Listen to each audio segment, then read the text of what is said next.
All right. Good evening. We're back with some more.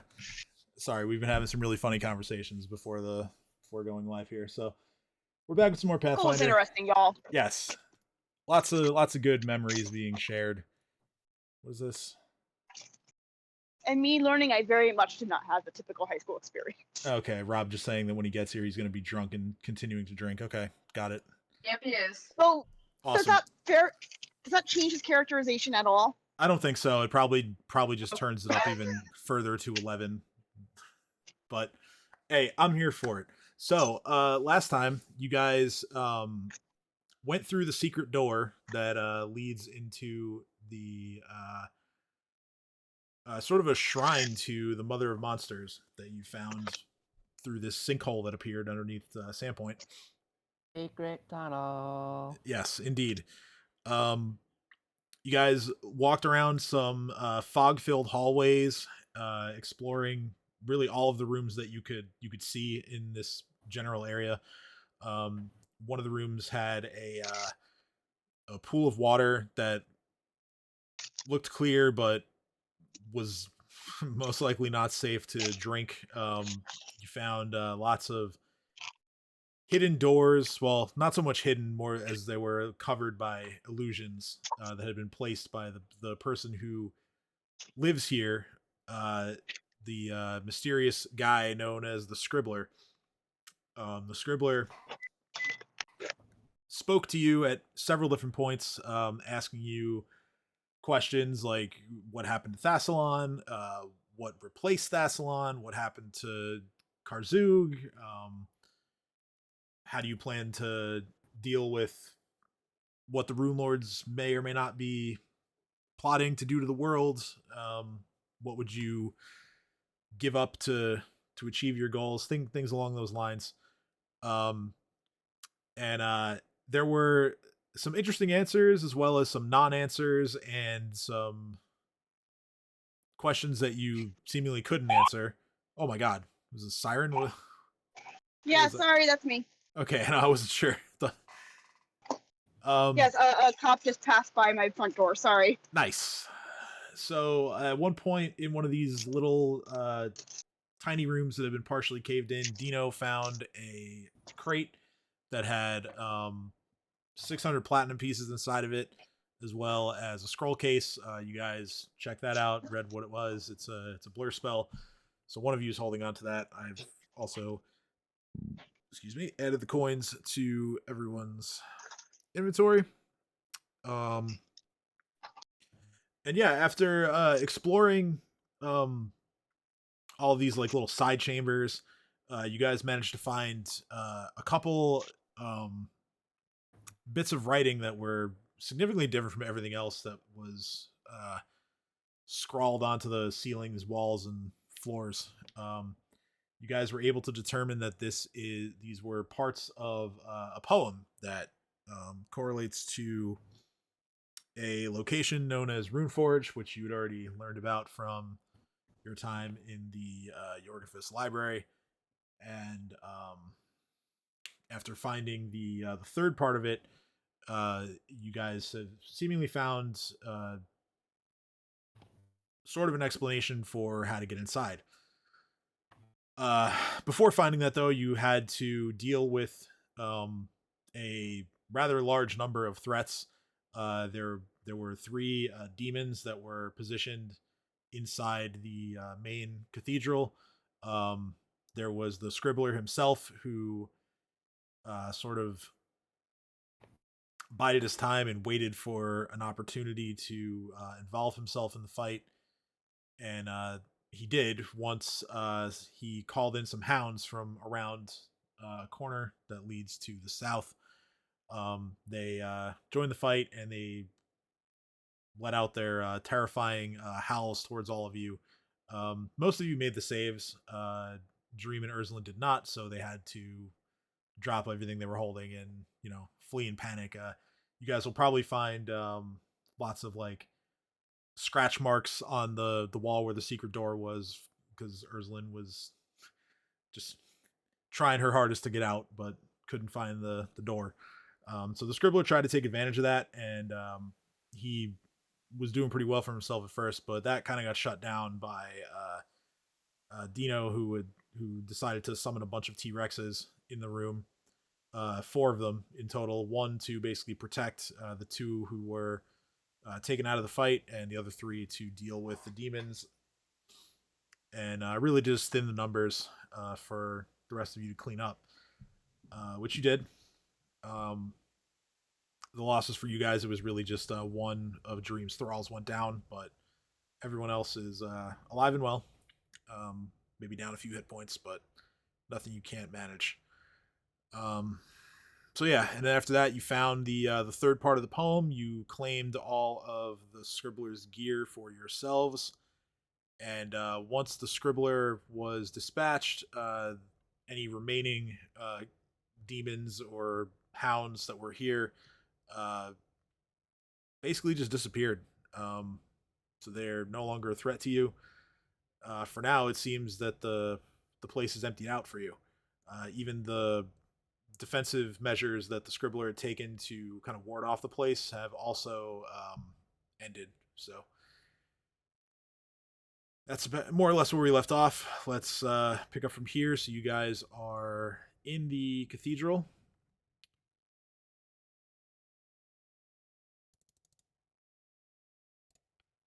And let's see if I can get the music working.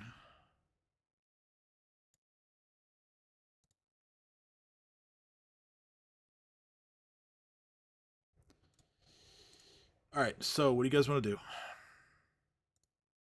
Well, for one, I'm turning back into normal size Dino. All right. Check on the people who were panicked and see if they're doing calmer now, and see, I guess, establish like the damage that we've all gotten and what we should do next. Surveying the land. Hi. Hi. Hi. So, yeah, by the time, given it took you a little bit to, pick up the gear and read out the poem between you and Lily, like, you pointing it out and Lily translating it, and then you figuring out what it means. So by that point, Dream and Urslan are no longer panicked and can act normally.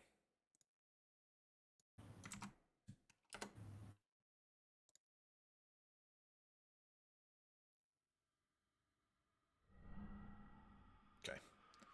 Got the music going. If you want to hear it, you can click the voice channel, and it's like the activity button. Cool. That's what I've learned from this process. I ended up not finding any bots, so we're just gonna have to deal with this the best we can. Be like that. Yeah, like there is a way to route Sirenscape through Discord, but I remember looking at the method to do it, and it was just so needlessly convoluted that I felt like the bots were better. But maybe I'll have to look into that again, considering the bots are all dead. Anyway, The bots are dead. Long live the bots. yes, Kate's gonna Long live make the their bots. way but not the Twitter bots. over. No. So- Which reminds Just- me, did you hear that a bunch of people who got fired from Twitter were then asked to come back because they didn't think through all the people they laid off? Yeah, it doesn't surprise me. That's some bitch shit. I agree, but it also just does not surprise me that would happen. No, I'm not surprised. Okay, so it looks like Cade goes over to Urslan. Urslan and Dream are basically just like picking up their stuff that they dropped on the floor from when they fled in terror. What did I drop? Actually, now that I think about it, you probably didn't drop anything because you didn't go into melee, so you wouldn't have had your spear out. So you probably didn't drop anything. You just flew away. Nah. Okay. But Ursula definitely would have dropped her gun because she got a few attacks in before getting feared. Ursula, pick up your gun. that was such like a go to your room tone. Hey, I'm rolling something. Don't pay attention to it. I'm just testing something. Go to your room. So Okay. Go to your room. So Cade's gonna try to check on Ursuline and make sure she's doing all right. And if she is, I'm gonna try to help her find the entrance to the door that when she was panicked she couldn't get into. So now that you know, kind of clear heads are prevailing, it's easy enough for you guys to just know that the excuse me, like choking on air here. The the exit is over here, but there's also stuff around this corner here that you haven't explored. I know you were just Then I know you were just talking about like finding the exit, but yeah. yeah, no, I'm not, just trying to make sure I can find it and make sure Ursuline's okay, and then I'm down to explore the rest of the room and check it all out since we don't have giant things trying to murder us. Also trying to find out anything about the Scribbler. Like if there's anything on him indicating more information we'd want to know about upcoming events or anything like that. Or Okay. Well, like I said, the fog is all gone. You don't hear any more voices. And I meant like checking literally the Scribbler's body. oh yeah, of course. So yeah, his body would have been right near you, where you're standing right now. Yeah. Yeah, you grab all of his, well, not all of his stuff. You grab his suit of armor and you grab his weapon. You wanted those things for yourself. Quickly swap out your armor. And yeah, he's indeed dead. No real worry about him springing back up, even though he did seem to exhibit some, what's the word I'm looking for? Like almost like otherworldly powers in terms of, you know, being able Yeah. to, you know, speak to all of you from seemingly nowhere.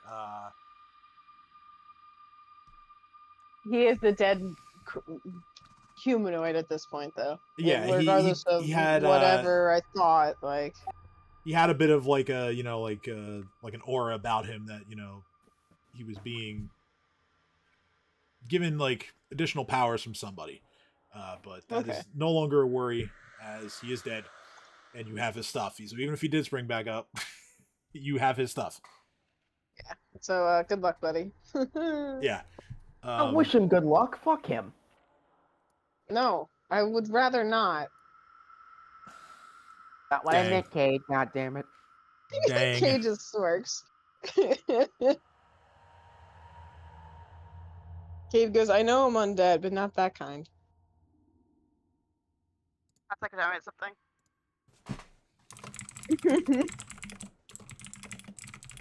Cade's being punny and Dino is having none of it.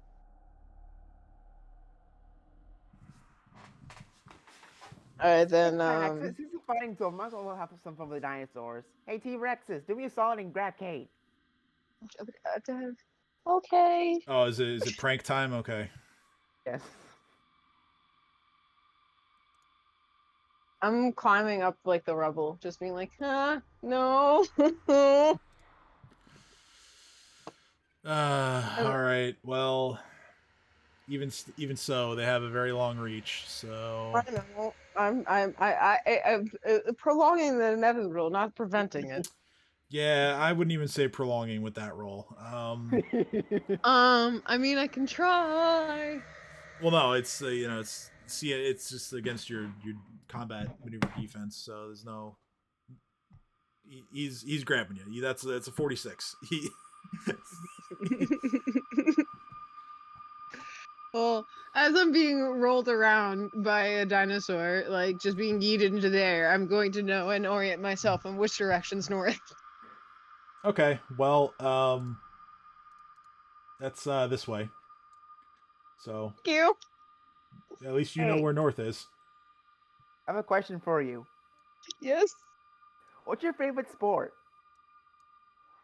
Kate then- just looks around and goes, I'm gonna swimming? I wouldn't call it a sport, but fair enough. Personally, my favorite sport is cade ball. Kate, Dino, no. Dino? No. Kate's looking down at Lily from up by the dinosaur, just being like, it's fine. I see Just- 3 T-Rexes with long tails ready to step up to the plate, if that's what Cade Ball is.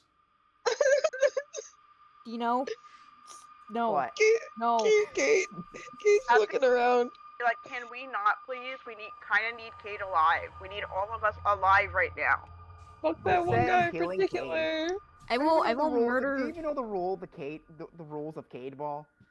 Kate is just like literally curled up on themselves in this I'm gonna dinosaur assume like the rules are mob. Kate ball or whatever you decide the rules are.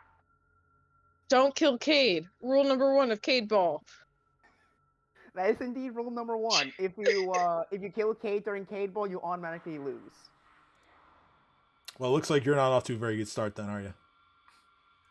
Ah shit. Using your summoned dinosaurs to traumatize Cade. Like, let's not, put the dinosaurs away, save them for when we need them. Yeah, Kate's like Dino. 15 feet up in the air. Please don't just put the dinosaurs away.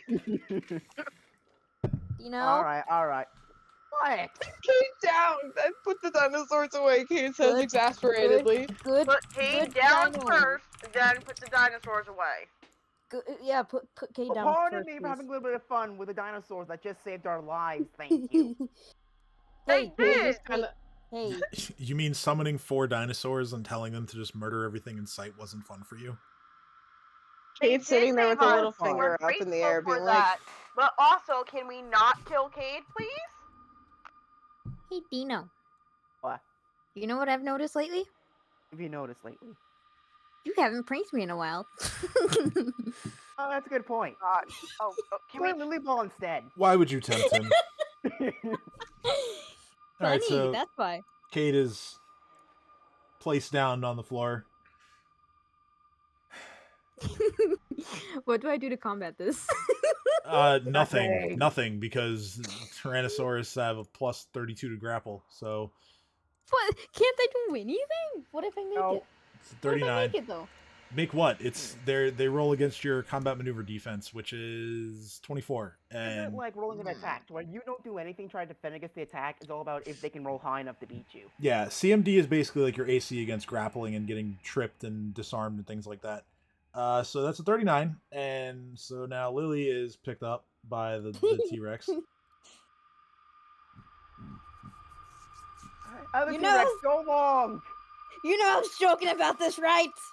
Do any of the rest of you want to do other things while these shenanigans are going on? I'm just curious. Her rations and is just eating it, watching all of this go down. Okay, so you're just like the Michael Jackson popcorn meme watching this. Yep. Okay, got it. Cade from in the air is just kind of like, there's secret door is open, and there's a Secret lot door.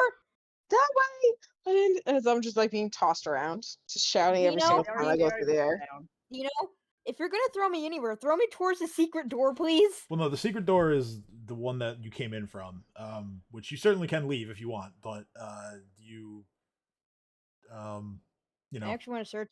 I actually want to search around for more secret doors in case just to see if we miss anything. okay, What a sure. shame. Well, As soon as Dino lets me down, that is. Other T-Rex, go long! No.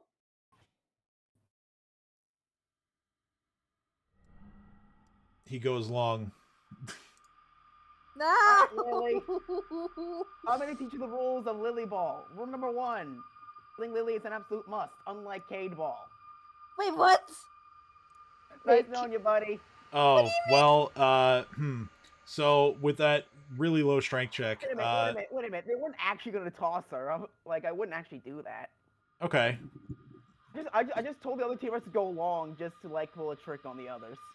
All right. Well, okay, you're not doing this, but here's what would have happened with that roll. That T-Rex would try to fling Lily, and it would just be like a really short throw, and it'd get intercepted by Chomper Oh, that would have been hilarious. because it only rolled So a next 15. make them do it anyway. Then do you know? Eh. Why not? Cade's looking at everyone, going, "Okay, so big dinosaurs are big and scary. That's been established. Do we go through secret door, or were we just waiting for more people?" Cade's like panicked, looking around, being like, "I'm on the ground. Lily's on the ground. Dinosaurs are big." So, Cade, you can see this pathway open where my arrow is pointing. Yes. You I'm You- gonna start walking towards that pathway. yeah, Just you recognize that sauntering over as there. where the hounds came from during the fight. being like, okay, then yeah, I'm gonna go around to that and try to investigate if I can hear anything coming from down that hallway. If I smell anything. I know north is the other way. Okay. Alright, we can have more fun and games later. So- T-Rexes, I need you all to look around the room.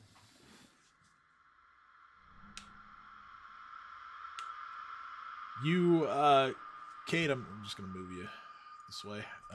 So as you round the corner, you notice that the decor of this cavern is basically just blood.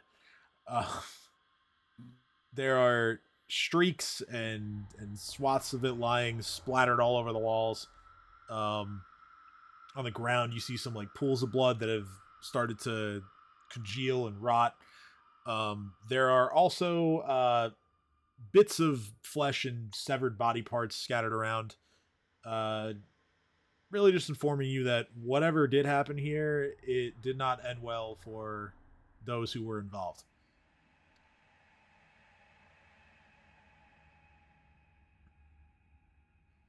Kate! What'd you find? Well, Cade, roll perception to see what you find.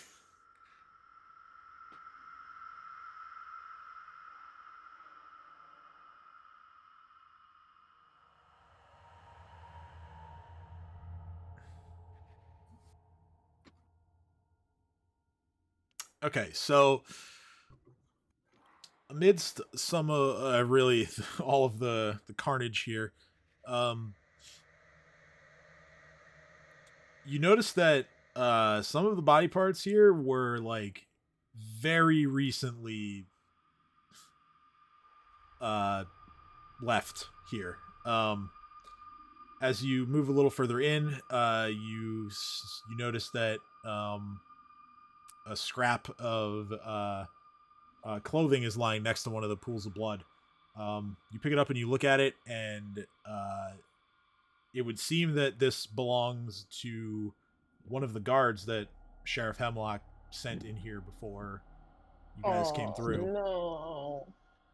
Yes, that they were Eaten. they came in here and were pretty much devoured by the hounds. Cade just goes, "I found the guards, or what's left of them." There's some over here and some over here and some more over there. Exactly. Cat walks in, takes a look, and just goes, ugh. And Cade's just kind of being like, That doesn't look fun. Cade's just going, "So from what I can so from the amount of blood and viscera, can I tell like if all the guards died here, or is it too much to just discern? Like it's too scattered to discern how many bodies?" You can pretty safely assume that all of the guards were sent in here have died, but the remains here aren't exclusively theirs. Like there were others. Okay. Like, I think it's safe to assume that all the bodies hit the floor, all the bodies hit the floor. Yes. Bodies and parts of bodies hit the floor. And the walls. And the ceiling. And possibly the ceilings, yes. So, from here, the path continues. It takes a left turn towards the east.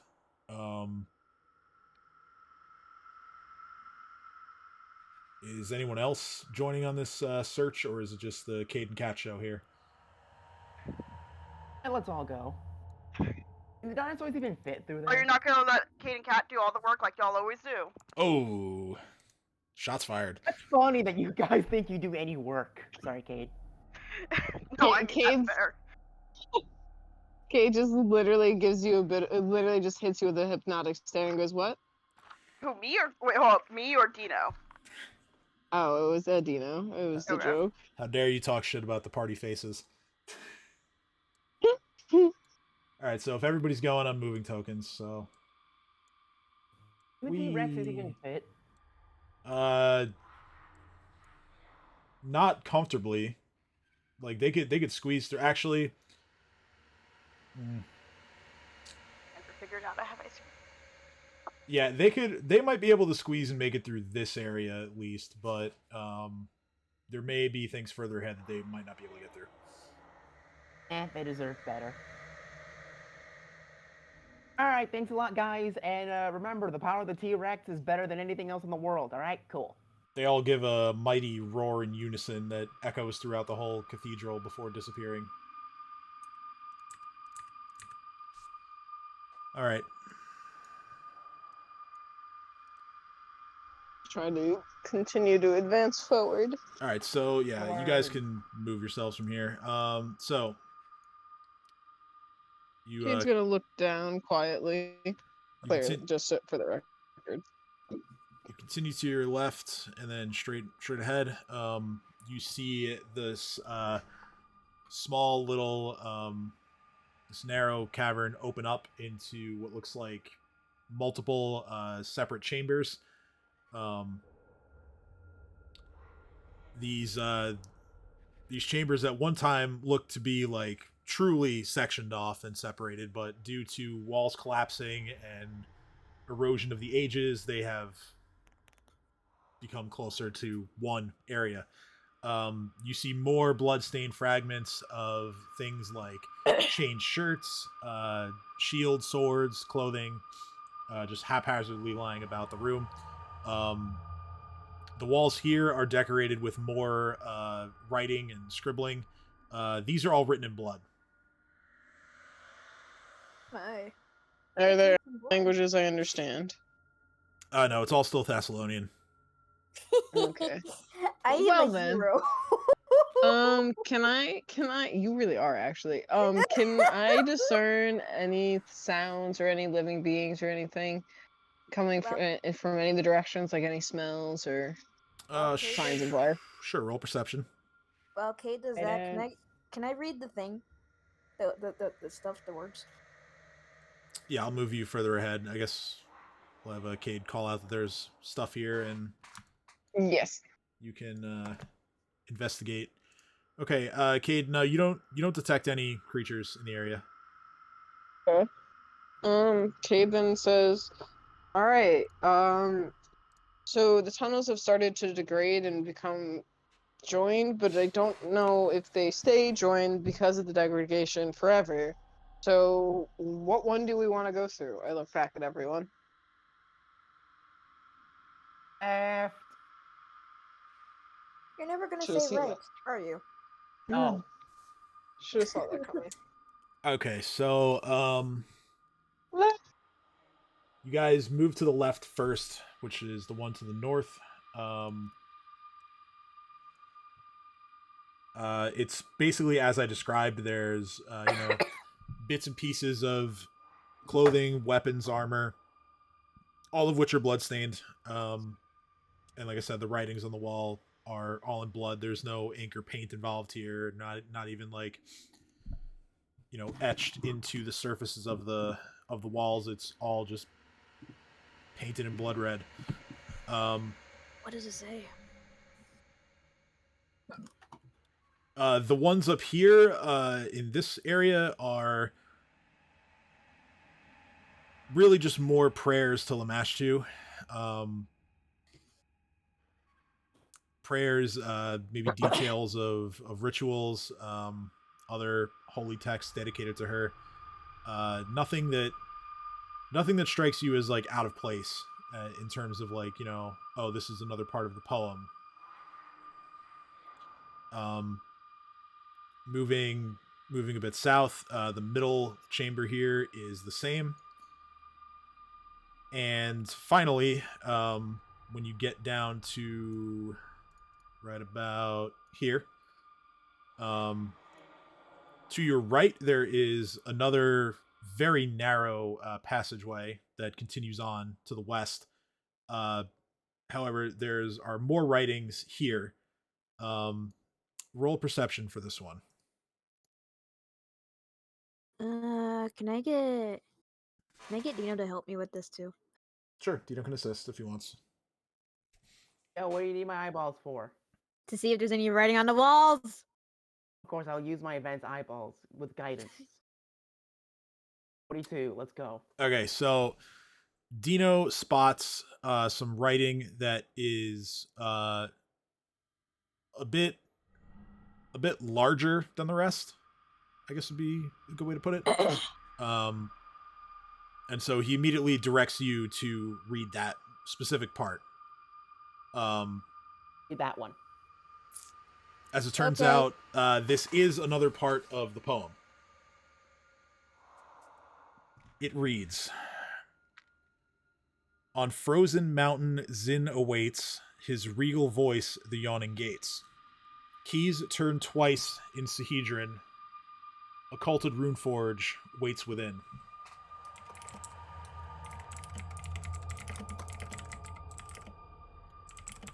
Relay this to everyone, by the way.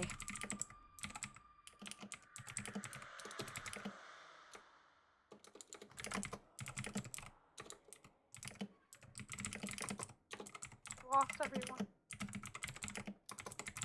All by myself. You don't have anything to say about the poem? I don't know what it means. I don't know either. I think it's telling us the way to get in though. Turn the key twice. Is that what it said? Yeah, I wrote it out in the text chat. Cade can also attempt to decipher it with the oratory checks that we've been doing last week. That's for Guidance. Okay, that's not enough to get the full meaning. So this stanza relates a bit to the one before it in that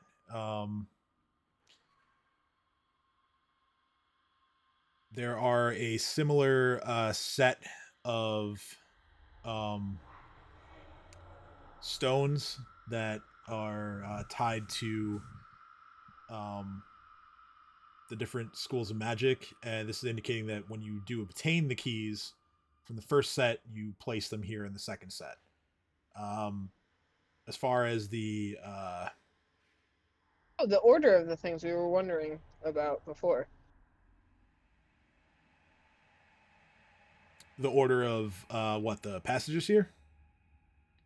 No, like from the last session when we got the information from the keys and we knew where the first and the third one, but we didn't know where the second one goes. I think it's funny that we just found out now. Oh yeah. Yeah, as far as the bits about Zin or like the Runeforge being so-called occulted, that meaning escapes you for now. But Okay. you can always try again later. Fair. All right, so from gonna- here, as I said, there is a passageway that is pretty narrow, continues in this direction. I'm gonna say, let me lead the way.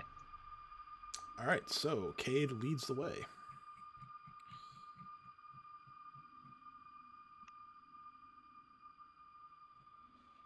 And on my way, I'm gonna see if there's anything magical set up for us as traps. And then I'm also gonna look for actual traps. And I'm gonna be stealthy about this shit. Let's go. All right, so you make your way through. Go ahead and roll stealth. There is okay. Well, I'll deal with the detect magic when we get there. All right, so yeah, you're pretty quiet getting through. Put you right about here. So, how far in do you want to go? This little tunnel here extends for, I'd say, 50 or so feet before it starts to widen, and then it I would continues a say little bit from there. about 25 feet ahead of everyone else. Enough space for if I go, oh fuck, I fucked up, they can catch up to me, but enough where I can give some heads up of what's coming. All right, so I'll put you there for now. So you're noticing that as you're going down this this sort of hallway, the density of the amount of writing that is here increases as you move through. Um, Oh. Most of this Terrifying. writing is carved into the stone. See, remember when I made the argument before about them losing their fucking minds in there and slowly degrading farther as they went out? Kate just says back to everyone, I'm going, I think it's right. I think I'm right. I don't want to be right. To be fair, Cade is shouting all this at us. No, Cade's whisper yelling. Okay. Not, I don't know if you guys hear me, but Cade's just slightly panicking as they're like, Cat doesn't quite hear what's going on. Or, do I hear her? Hold on. No here's all. excuse me. Nice. Tim, do I hear her? Do I have to roll for that, or can we just assume I hear her? We whisper yelling. Depends if Cade was attempting to be quiet. Cade was attempting to be kind of quiet, like in the sense of like, if someone knew I was up ahead and going to be communicating with them and they're paying attention, they're more apt to hear me. I'm not trying to like yell and project down the tunnel, if that makes sense. All right, so stealth versus perception roll for the two of you. I have to refresh roll 20 because my character page is just a white sheet. Good luck. I'm so sorry. Okay. Good luck. I'm so sorry. Why are you sorry? I rolled a nat 20 on stealth Okay. to try to tell you something. Whispered it. You said perception, right? Okay. Yeah, Dino hears. Dino barely. Oh, Barely. no. Yeah, Dino barely makes it out. Cat does not. So yeah, Dino, you would have heard what Cade was saying. I'm sorry, what was Kate saying? Oh no. Cade was Oh my saying God. that the argument I was making before about how I think that people went insane at this center location and went even more insane as they like went away is more credible because their literal writing is etched into the fucking stone now. Cade goes, I don't want to be right. And then that was the end of it.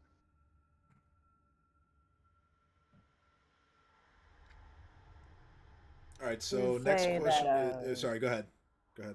I was gonna say, let everyone know, okay, Kate's very much worried that the deeper we go, the more insane the people seem to be because now the writing is actually etched into the wall.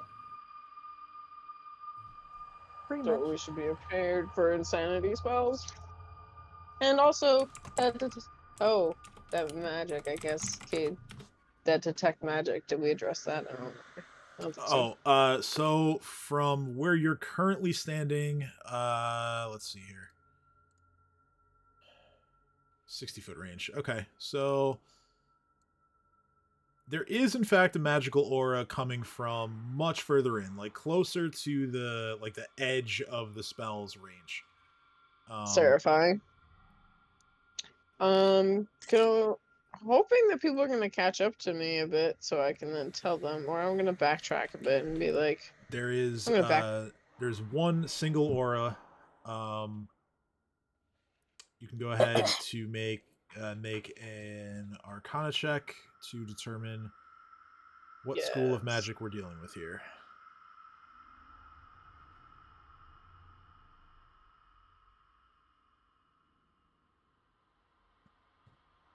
Okay. great. Not terrible. Not great. This is enchantment, I believe.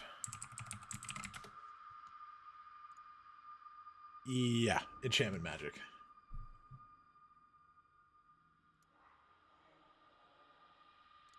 It's enchantment magic. So I'm gonna backtrack to everyone and quietly now, since I'm right next to them, pretty much play telephone and tell Kat and Dino and then whoever else can hear me. Exactly that. And say we should make a plan, considering we're walking single file, possibly into a magic trap.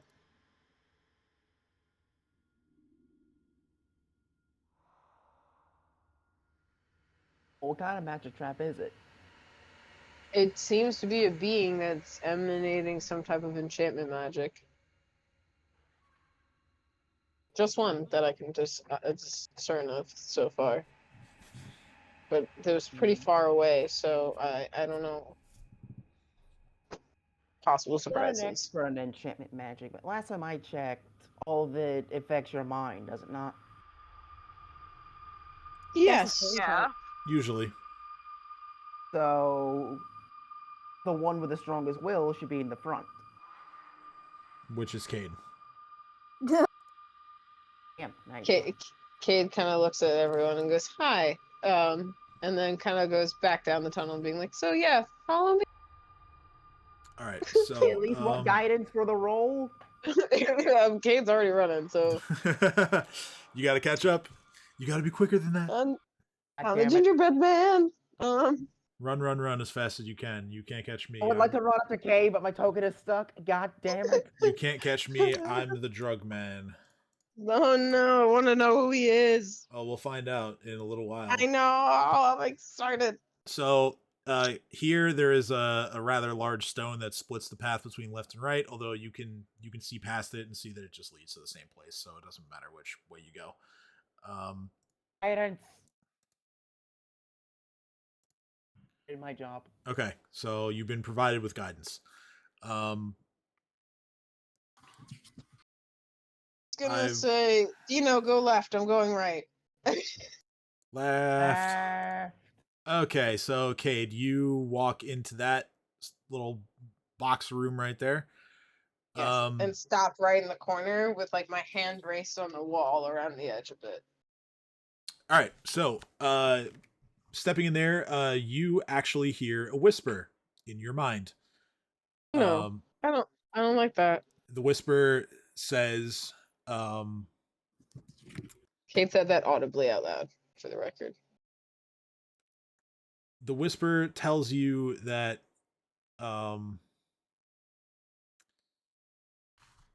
it just says your friends have been tainted by her influence. They're going to capture you, sacrifice you. Make a will saving throw.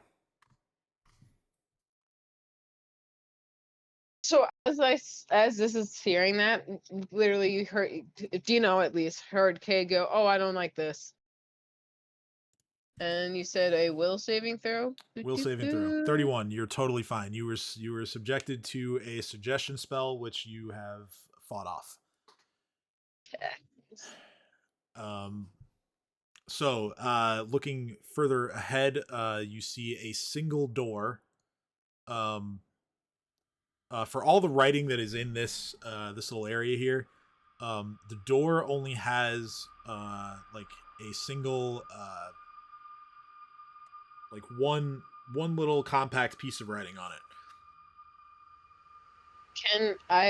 Can I discern from the entranceway of this room what it says on that door? If I could read Thessalonian. If you could read Thessalonian, then yeah, you probably could. I'm gonna call Lily and say, "Don't step foot into this room. There's something that's going to fuck with your mind if you do. But tell me what can you read that's on this door?" I'm able to read it. So yeah, I'm gonna put you right here. Go ahead, roll perception because you are 15 feet away from the door. That's the highest perception I've ever rolled. And that's pretty good, yeah. So you can make it 26 out. with the guidance. You can make out what it says. Yes. God. It is yet another stanza of the Scribbler's poem. And We're gonna die. It reads, "And now you've come and joined the forge. Upon rare lore your mind can gorge. And when Oh you my. and when you slough the mortal way in Runeforge, long your work shall stay.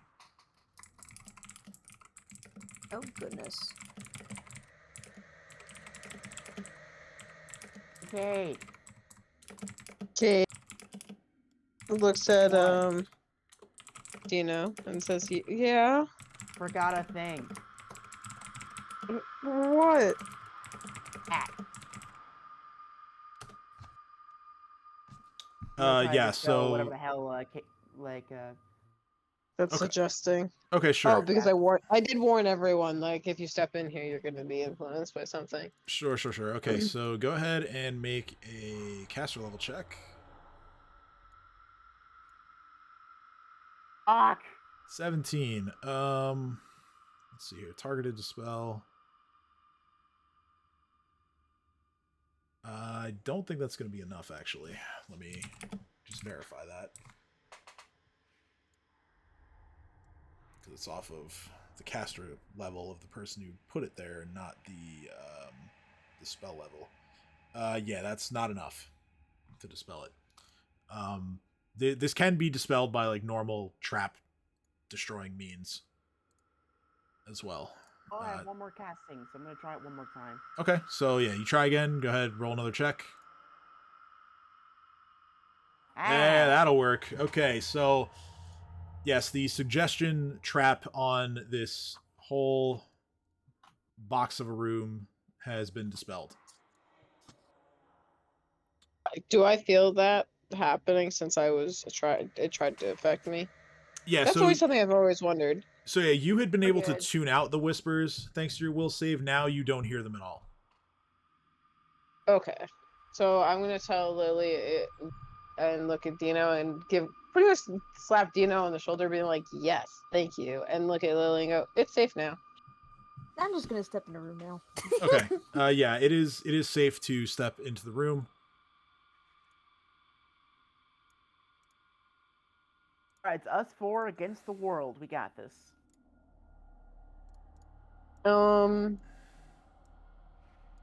Okay, so I feel like it's saying if we just walk through the door, we're gonna get trapped in there forever. But I'm not sure, Cade says, looking at exasperatedly at the door and then back and forth between. That's all, folks. Rap God. Well, yeah, I mean, you can go ahead and roll another oratory check to figure out the meaning of that last part of the poem. I'm trying to scroll, so if I'm rolling random things, I'm so sorry. You are, but that's okay. There we go. That's the one we want. Okay, so this stanza, this merely promises you that if you reach Runeforge, anyone who does, that is, will be richly rewarded with lore. Oh, then fuck yeah, Cade says, and then just kind of like goes and looks at Dino and stands on one side of the door and has Dino stand on the other and says, "You want to see if we can just smash that shit in?" This I don't door. think so. Keep in mind, like, this was made by either a wizard or by the master herself. And last time I checked, gods and wizards do not like it when people try to use brute strength against trying to open shit. I say we get Ursula in here. True. They also don't like when people try to dispel their magic, so... True, but one can be prevented and the other one cannot. Cade then kind of like shrugs and goes, "I don't really have an argument for that." Ursula, help, please.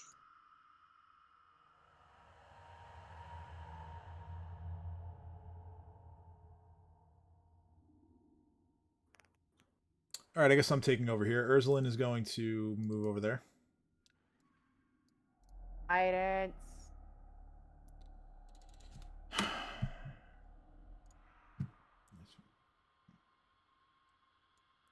This door, like all the others in here, is arcane locked, but that proves to be no issue for Ursulin as she pops the lock.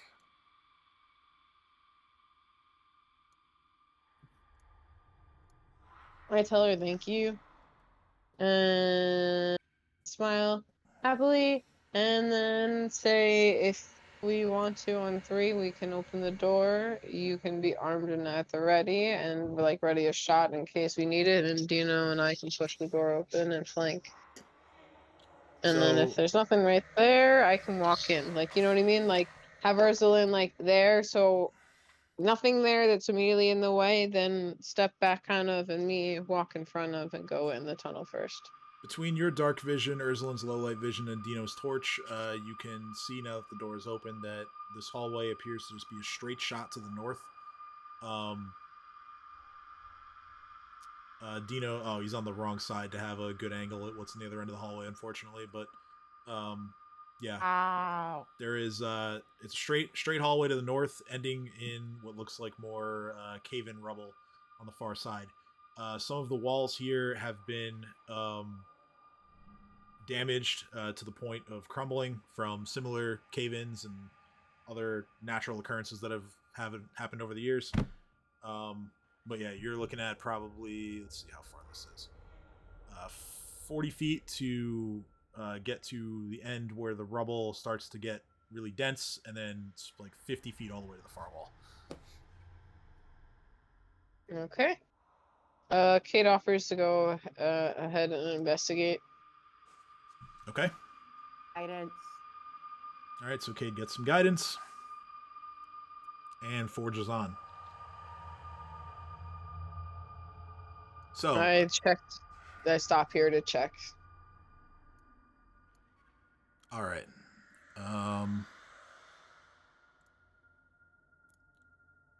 Go ahead and roll perception.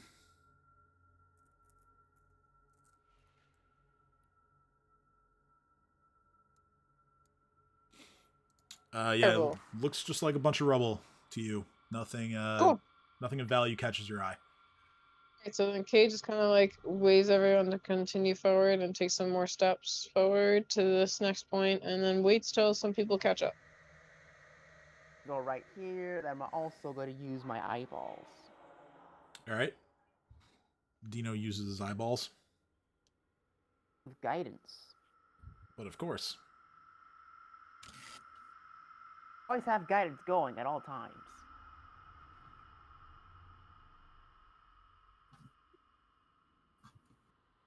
Back, by the way.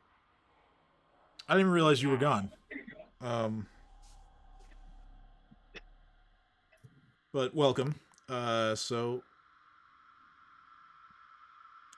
you spend a little more time taking a more thorough look along the rubble here. You also don't find anything of value. Damn. That looks like no more rubble to me. All right, so Cade, from your position, you see that there is a door in the eastern wall right here. This door is smaller in the sense of it's not a full 5 feet wide, probably closer to like 3. Just a little bit more of a narrow entryway compared to what you might otherwise be used to. But all the same, there is a door, and Kate's gonna go check out that door and ask Ursula and Dino to assist in Okay. opening it if necessary. Like I all the- will be. like all the others, that. arcane lock. Yeah. So Guidance. simple disable device check will do the job like always. It's just the DC is a bit higher. So I'm going to move Ursula into the door, and we can have her pick the lock.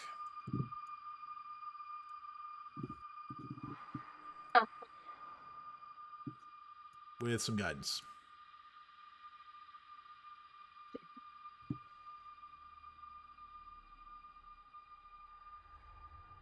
Disable, right? Yep. Why is my computer so slow? Tell me that. You can just blame Roll20. That's the easy solution.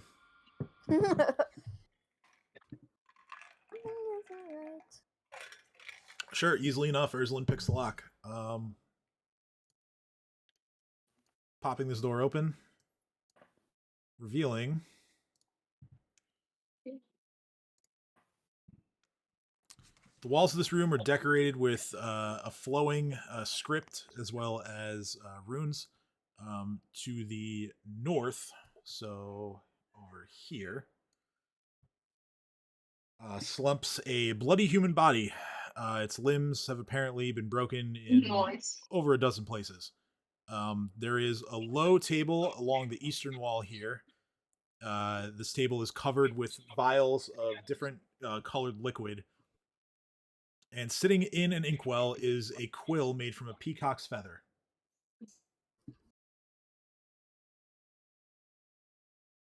Is that bloody body anyone we know? This is going to be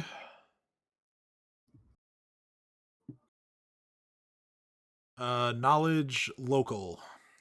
Guidance.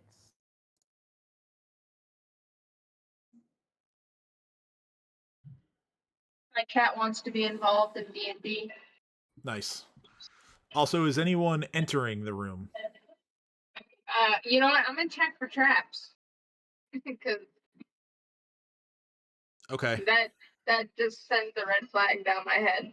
Well, no, I'm only asking because no one moved their tokens inside. That's all. But yeah, you can check for traps. Yeah, sure. I'll I'm gonna check for Cade, traps. try to remember. What do I roll to check for traps again? You said Perception. knowledge local. Knowledge local, yes, for the body. God damn it. I'm pretty sure I just rolled linguistics. You did, but that's okay.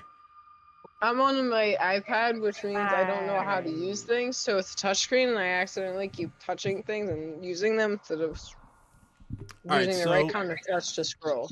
Cade recognizes the body. This is a man named Jaren. Jaren was a corporal in the Sandpoint Militia, and in this event here, he was the leader of the group of men that Sheriff Hemlock sent in here. How do you get past the hounds? He's the only one who made it past the hounds and probably taken for torture. Can Kay go see if he's alive or if it's just like, is he Can you unconscious and check slumped for over? traps? Like, are you just gonna storm in? Kate, well, I Urslan, you don't detect any traps. Alright, cool. Alright, you can go ahead. Yeah, Kate would like pause right at the entrance of the door as Ursula was saying that, being like, "Well, I always assume you have. I just assumed you didn't say it was dangerous, so it's." Oh, I do dumb things, Kate says, and then walks in. The Lord in the sky didn't tell me whether I saw anything yet. That's fair. So, So Kate's gonna walk right in. okay. So real quick, just again, just describe so everyone knows what's in this room. There's the body slumped against the wall here. There's a table to the east that has several, looks like 15 to 20 different vials of ink of various colors. And there is a peacock feather quill that is inside of an inkwell. Cade, you enter the room. Roll a will saving throw, please. I thought there were no traps. This isn't a trap. Can you roll for me? This is a spell effect. It's not a trap. Can you roll for me? I literally just walked away to grab some water. I'm so sorry. Sure. That's a 38, which is a success. All right, let's go. You take... Damage. Yes. You take 21 points of damage. Wait, I succeeded, and I Yeah, but took you take damage? half damage. Yes, this is You half would have taken damage. 42, but you No, took 21. Yes.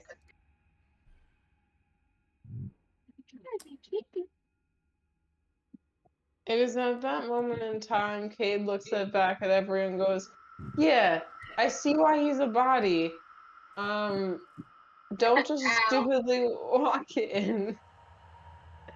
But can I tell from where I am before I take any more steps if he is in fact a dead body or Oh, he's an 100% unconscious dead. body? 100% dead. Oh, he is. He like, is. Okay. broken, bloody, dead. Like, yeah. Okay, I wasn't sure if he was Wow. slumped over, unconscious, broken, bloody, or like decaying Detect corpse. How long Wait, has I he been have dead for? detect magic. What am I saying? Cade would don't. know, based on who the person is, Cade would know this person has not been dead for very long. Okay, that's good. Well, kind of. Detect magic fails from Urslan. Hold on. Cade's gonna look around. Good at thing it's a everyone and cantrip. say, I can do it again. You can do it again. Yay. "Can I? Yeah, can you roll detect magic for me?" All right, I did so it. Lots don't of know if it works. lots of people detecting magic with all you doing it. All right, so there is That's why I'm the only one that has a spell failure. because you're wearing armor that incurs an arcane spell failure. What? I didn't know body silk armor does that. You chose that. Yeah, most I didn't know it armor did most that. armor does that. But yeah, once you dipped into witch, you essentially subjected yourself to it, unless you decide to go down to like, super light armor that doesn't do that to you. I thought spider silk body armor is super light. It's like literally. It is, but it still has a 10% chance of failure on spells. Okay. Okay, so yes, there is well, there are actually multiple auras in here. There are two auras in here. Those of you who want to try and figure out what they are can roll Knowledge Arcana. All right. Guidance. There is one aura that is significantly more powerful than the other. I will say that. I know nothing. Oh my god. But Lily knows less than I know. Exactly. So be happy. Cade knows a lot. All right, so Cade, you know that one check per aura. So okay, so you know that the strongest aura is of the abjuration variety. You also notice that once you entered this room and took that hit, you're not like taking more hits from staying in here.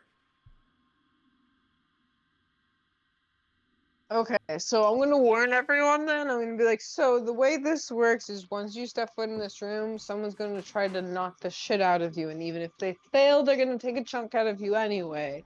If you do not feel hardy enough to step foot, fight from the doorway. And then Cade progresses forward more. Okay. The other aura is... I have an idea of what school it is, but I don't want to get it wrong. Okay, I would have been wrong. It's a necromancy aura.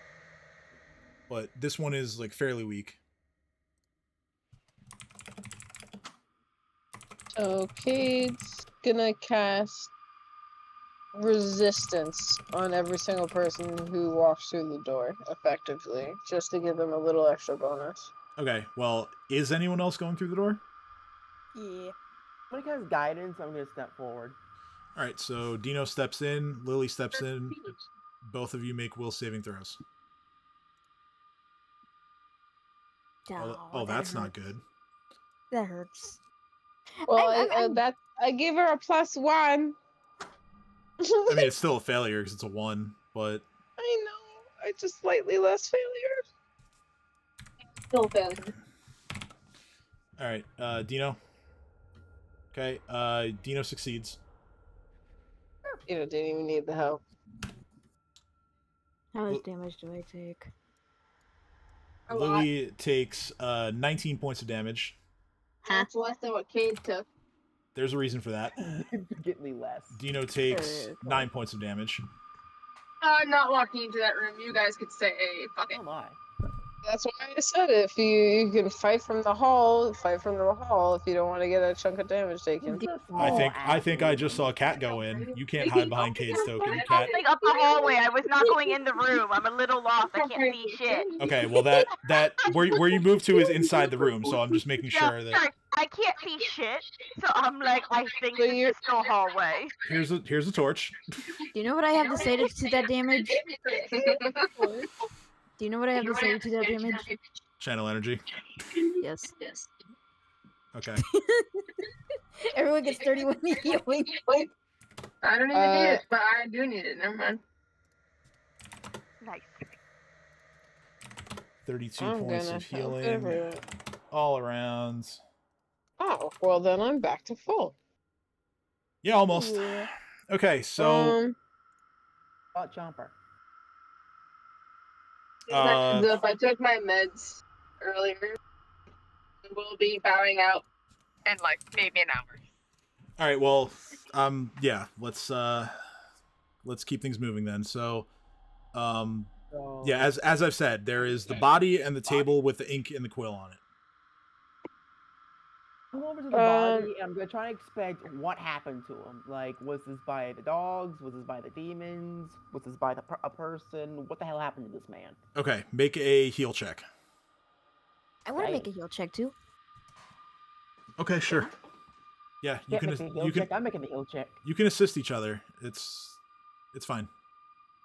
Cade's I mean, I reaching have 12 for. in healing anyway, so. So is there just a quill and inkwell, yeah. or is there paper he was writing on? You don't see any paper. There is a quill inside of an inkwell, and there are a total of 17 vials of ink of various colors. So Cade's just gonna use the mage hand to pick those things up and bring them to them. Okay. And inspect them to be like, is this booby trapped? Okay, so for inspecting them, for multiple purposes, this is going to be give me a perception roll and a spellcraft roll. The heal check, as I stated a little bit ago, the body's fresh. Given the pattern of sort of blood streaks that you see in here, it would seem that there was a struggle, although not a very long struggle in here. This man somehow made it past the hounds, but it looks as though he made it to this room or nearby this room. Maybe you think back to the previous area that had the trap in it. Maybe he fell victim to that. And then he came in here to hide, and whether it was the hounds that found him in here, or maybe the Scribbler got him, yeah, someone took him out inside this room. He wasn't brought here after he was killed. He was killed in here. Has it been more than a day? Bite marks, claw marks, or slices from a falchion? Actually, has it been more than a day since he's been dead? No. So the guards were sent in here pretty close to when you came in. Basically, Sheriff Hemlock sent the guards in while you were talking to the mayor and Father Xanthus about the sinkhole and what you were going to do about it. He basically sent the guards in to get a head start. So yeah, it hasn't been a day for certain. I would say it's been maybe a few hours. Could I use Raise Dead? You could. Because I have the materials this time. I'm pretty sure I do. I mean, yeah, Curiosity, how much? I mean, what does that take to cast it? That's Cade's Pikachu facing right now. Raise Dead is a pretty expensive spell. Cade looks at Lily and goes like to tear an eye and just being like, it makes me feel really good that you care so much about someone you hasn't met from the town I've lived in my whole life. But as shitty as I feel saying this, you might want to save that for one of us. And Cade kind of looks around the room and tries to see. This man might have information though. Ratio of what? Well, for starters, we need first of all, What killed him? First of all, I can figure that out just with my own eyeballs. By the way, like, what's on his body? Scratch marks, bite marks, slash marks from a falchion. What happened? Yes. All of it. All of the above, including, like I said, broken bones in like particularly nasty ways as well. Like bones broken in several places all over his body. Like, this man is just a twisted heap of gore that really just went out in a brutal way. So if I were to raise him Alright. back to life, he'd feel immense pain. Well, I mean, no, Raise Dead would restore him, it would restore his body and everything, but yeah, I mean, look, you do whatever you want to do. I'm just saying, like, really consider this because it's an expensive spell. As far as Cade checking the quill is not trapped at all. There's nothing nefarious about it. The spellcraft check actually is not high enough to tell you what it does. You do know that it definitely is a divination sort of item, Okay. but Uh, you don't know what it does. I'm gonna pocket that shit for now into my bag of holding. If anyone else wants to attempt, anyone who's close enough to Cade, that is, feel free. But unless Cade just wants to pocket it. It's I'll try. more, yeah. I'm not trying to like hide it. It's Because just I'm more of like, standing next to Kate, I think, still, right? yeah, Yeah, you are. yeah. Totally fine with showing it to anyone who wants to take a quick glance at it, and then Kay's just gonna continue putting all these things away to deal with later because I don't know. I feel like we're I in know danger. more Kate feels than like we're in Kate danger. does, but Yeah. Actually, Right. now that I look at the the ranks again from all that, Dream has like a stupid high spellcraft. I just remember that. Hey, Dream. Dream's just chilling in the trap room though. He's salute. All right, so yeah, we can always just roll for that after. But yeah, you've collected the quill and the ink. What do you want to do about the body? I want to save it. Do you have gentle repose? Funny enough, the body is already under the effects of gentle repose. I really want to use. Okay. Hold it. 'Cause last time I checked, gentle repose means you can't bring something back to life. No, it means you can't animate it as undead. And it means that their body Really, won't do decay what you through want. natural Just keep in means. mind, there might be a chance to where any of us might have actually died, and consider if it's worth the risk of us being dead. So, question. Gentle repose Does it- also extends the time limit on resurrection magic. That's what I was Ooh. about to say. That's what I was just about to say. You know what? Question. Is there since he's a corpse, is he an item? He's an object. Can he go into my bag of holding until later? Theoretically, yes. Kate's going to do that and look at Lily and go, okay, if we get out of here, you can bring him back, all right? Let me make sure you have enough capacity in your bag of holding to carry this man's body. Yeah, you do. You do. Okay. You have like a little over 300 pounds of capacity left in there, so yeah, you could carry him. All right, yeah, I'm shoving him in Person there. back to life. Kate's looking at Lily and going, we will bring him back to life. We will bring him back to the town. There is not enough of everyone else to piece back together, but we can at least rescue one. You are right. But before we do that and have him die all over again with whatever we're about to confront, we're going to put him away in a nice little bag to keep him safe. Sound like a plan?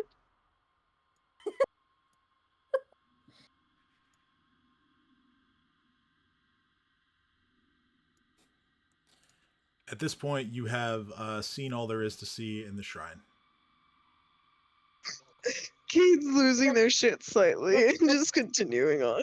Let's just bring the dead man back to town so I can go buy a diamond. Oh, I can also reveal the following handout because you have found all of the parts of the Scribbler's poem. Good. So you'll now have that to look at whenever you need to reference it. Gimme. It is handout 5-1 in the materials. So, I assume we are going back to town. Yes. All right. Yeah, so our question, is this the rune forge itself? No, this is not Runeforge. I was so confused. This is just a shrine to Lamesh 2. Okay. Kate's just where about? disappointed. Yeah, I can imagine. Where about in town? Rusty Dragon, Garrison, somewhere else?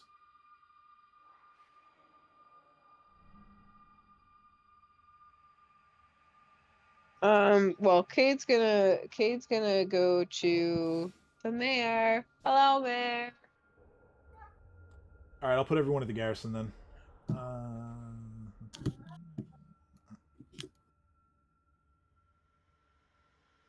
I feel like we should give him a heads up of everything we found. And then Cade's also gonna go on their side tangent of being like, what can I do to get a piece of land around here? What can you do? So when you get back, let me cut this music. We're just not in the shrine anymore. When you get back, you find Father Xantus is not there. You find the mayor and Sheriff Hemlock.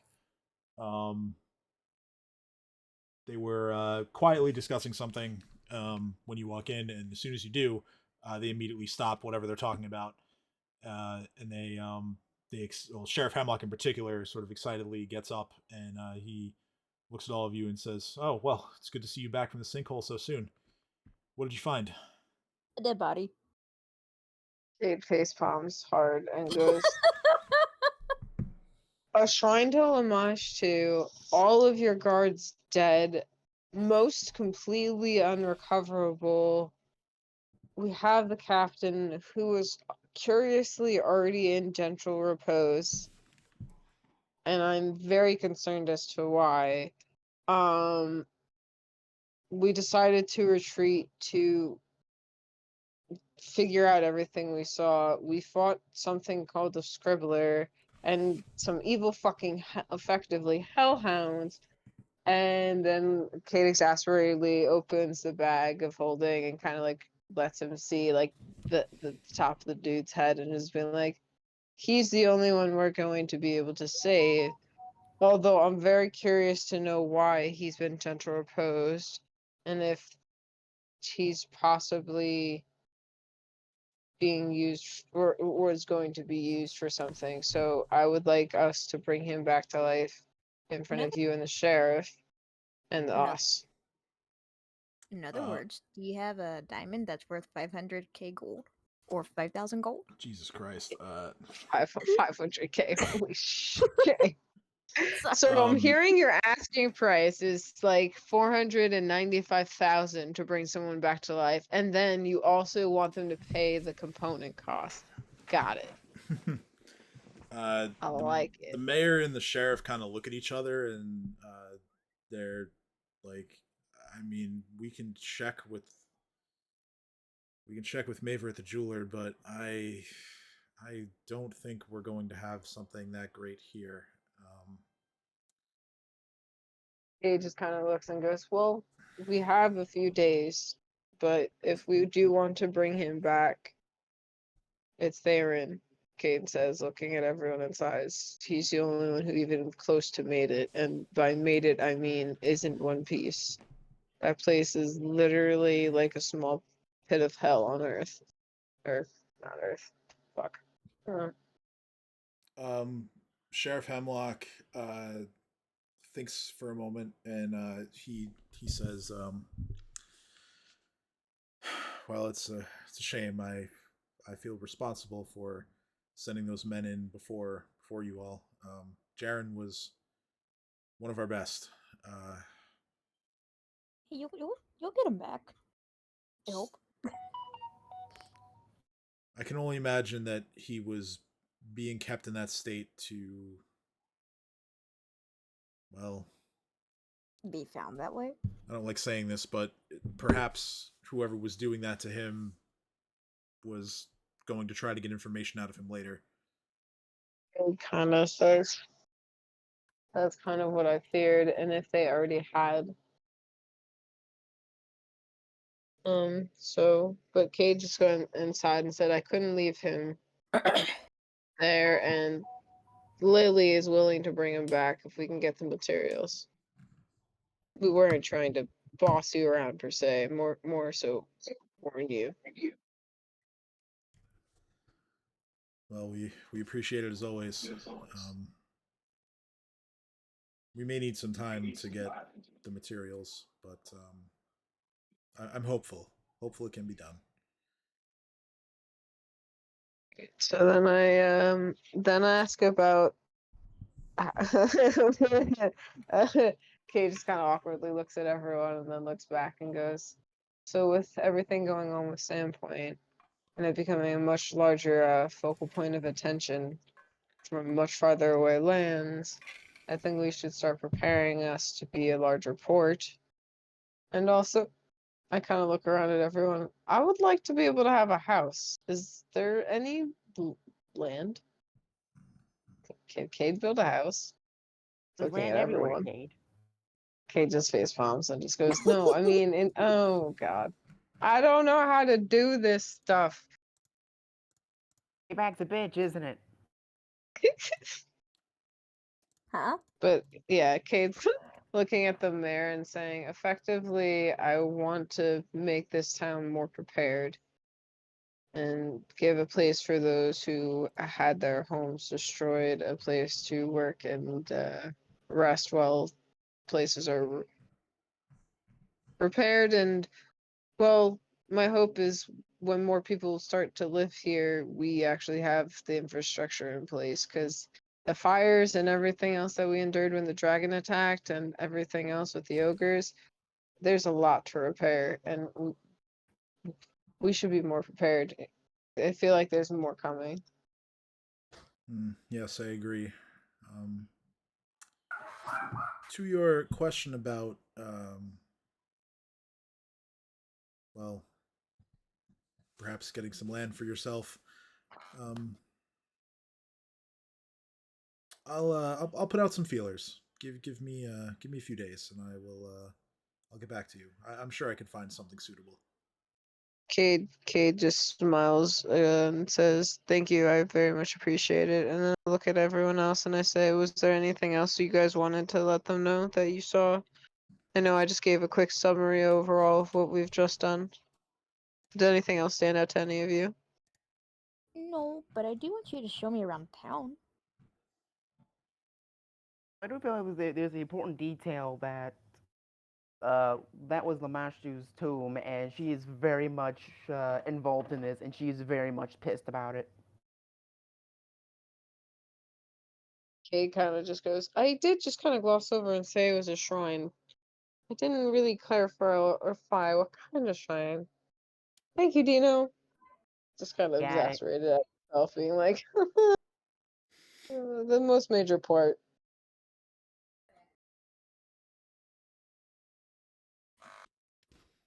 All right. Well, thank you, of course, for all that you do and continue to do for our town. We'll be in touch. Alright, so then Cade leads everyone out to the inn, I guess, to clean up a bit and drop things off, and then to wherever else everyone wants to go. All right. So you get back into the Rusty Dragon.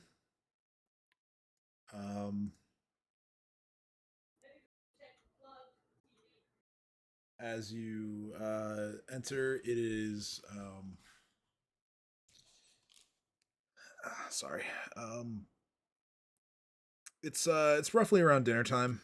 Maybe on like the later end of that. It is for a fire day. It's a slow night here. But that's just as fine. That's just as well for Mako and Bethana. They've just sent out some plates of food to some other tables, as they're kind of all caught up on that. And now Mako was about to start preparing meals for herself and Bethana when you all walk in, and Mako just says, "Hey, how was the sinkhole?" Great, not great.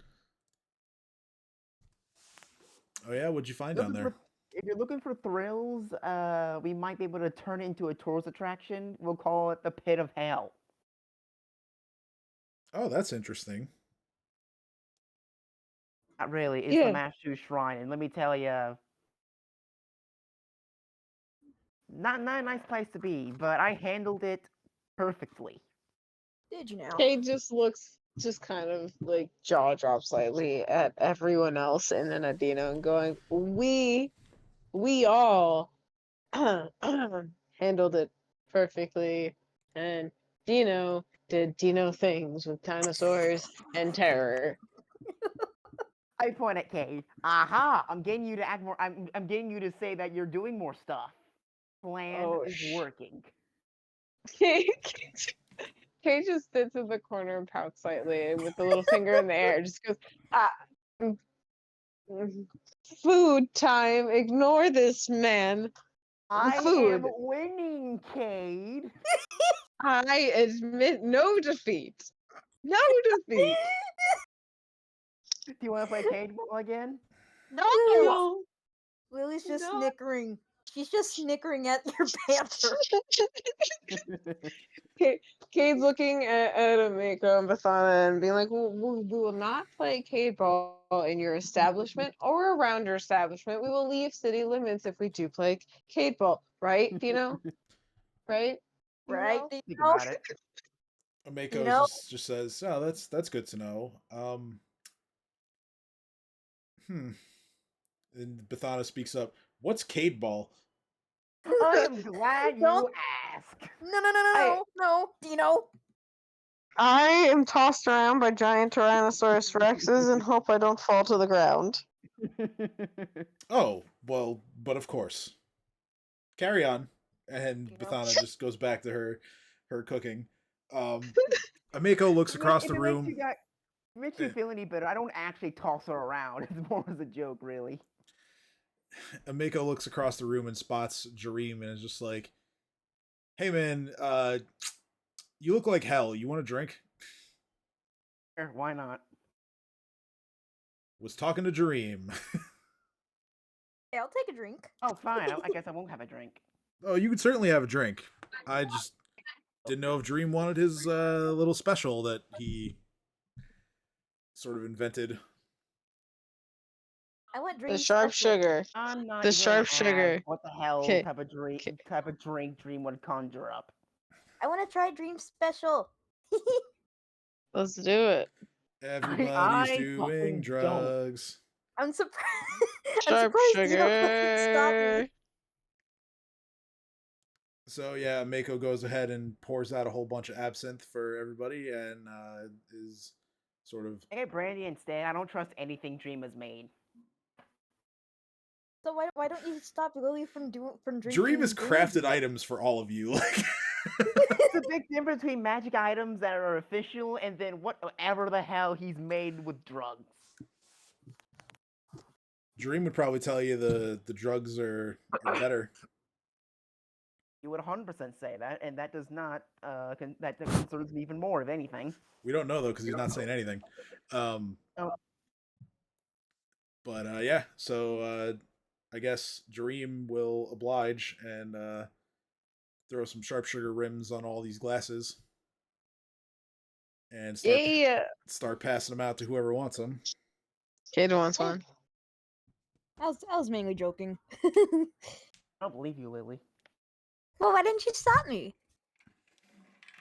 Because as everyone here needs to learn that you need to learn from your own mistakes. I thought you left me. This was out of game. That was out of game. Sure it was. It was! I swear! Dino right now is just like SpongeBob. Oh, Do not drink the cocaine, SpongeBob. Kate's going, what? SpongeBob just is cocaine. Soil that. Soil that. Soil My that. face- My face is red. Okay. Good thing we don't know that because you have fur. Oh. No, like my face is hot. It's red.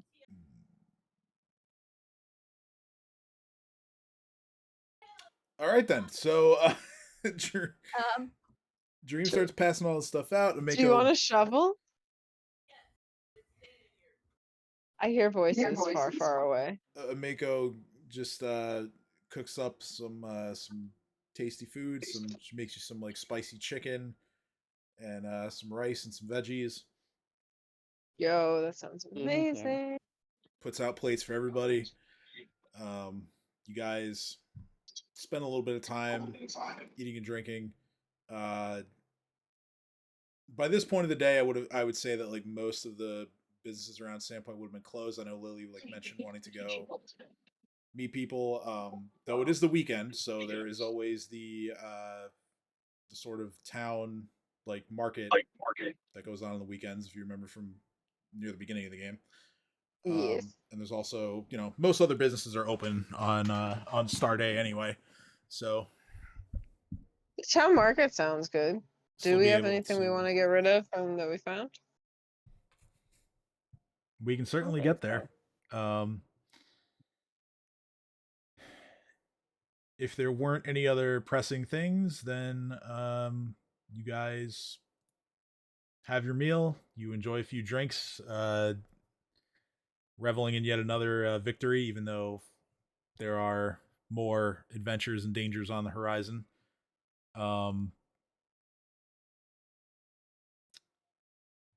But at this point, I would say that we are going to go for a rest. And now it's time to do all the stuff that I wrote while trapped on a cruise ship.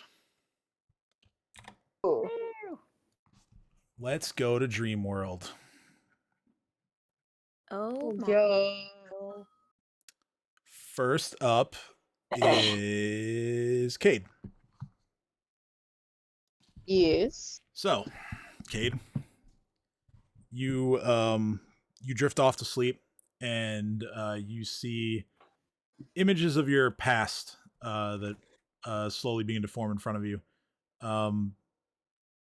These images are out of order to kind of preface, but the first one you see is yourself with your friends inside of Jorgenfist when you were conversing with Kana as she was trying her best to enlist you all to rid her people of Mokmurian's influence. You watch as that conversation just goes on pretty more or less how it did in reality. Before that image fades away, and then the next you see yourself inside of a shop. I think it was Sava's shop actually. You are actually it was Sava's shop. I think it was. You were selling your the old Ranseur that you picked up from your first trip to the Catacombs of Wrath, trading it in for the long spear that you got afterwards. Next, you see the moment that sort of like first contact was made to you from Savannah, and how she urged you to look beyond what is presented before you and try to find the hidden meaning and hidden sort of. I'm losing my train of thought. Just It happens. yeah, sorry. Seeing things as they really are beyond the surface. We'll go with that. Okay, I like that. You recall the feelings of sort of wonder and confusion that you felt during that time, seeing all of the glittering veils in the imagery whenever she spoke to you. You remember the riddle that she put before you when you were traveling around places like the Shimmer Glens and Hook Mountain and Fort Rannoch. Just trying to piece all that together, and the whole time you really feel like you knew and understood the sort of value that her presence brings to you, and that the relationship continues to bear fruit as your abilities continue to grow with every victory that you experience. You then find yourself looking at the first, as I mentioned before, your first trip into the catacombs. Whether or not it was actually the case, you remember it pretty fondly. You recall Ursulin reaching down into the pool that was filled with somehow simultaneously hot and cold liquid. You remember that seeing the imagery of Elasnus, the Rune Lord of Wrath, and her like favored weapon. You recall that kind of like intrigued you, and you recall when you pulled your old Ransor free from that one statue that held it. You didn't wield it that much, but it did serve you well, and maybe you miss it, maybe you don't. But either way, it was a good memory. And then you think to yourself, well, my long spear is a better balance to it anyway.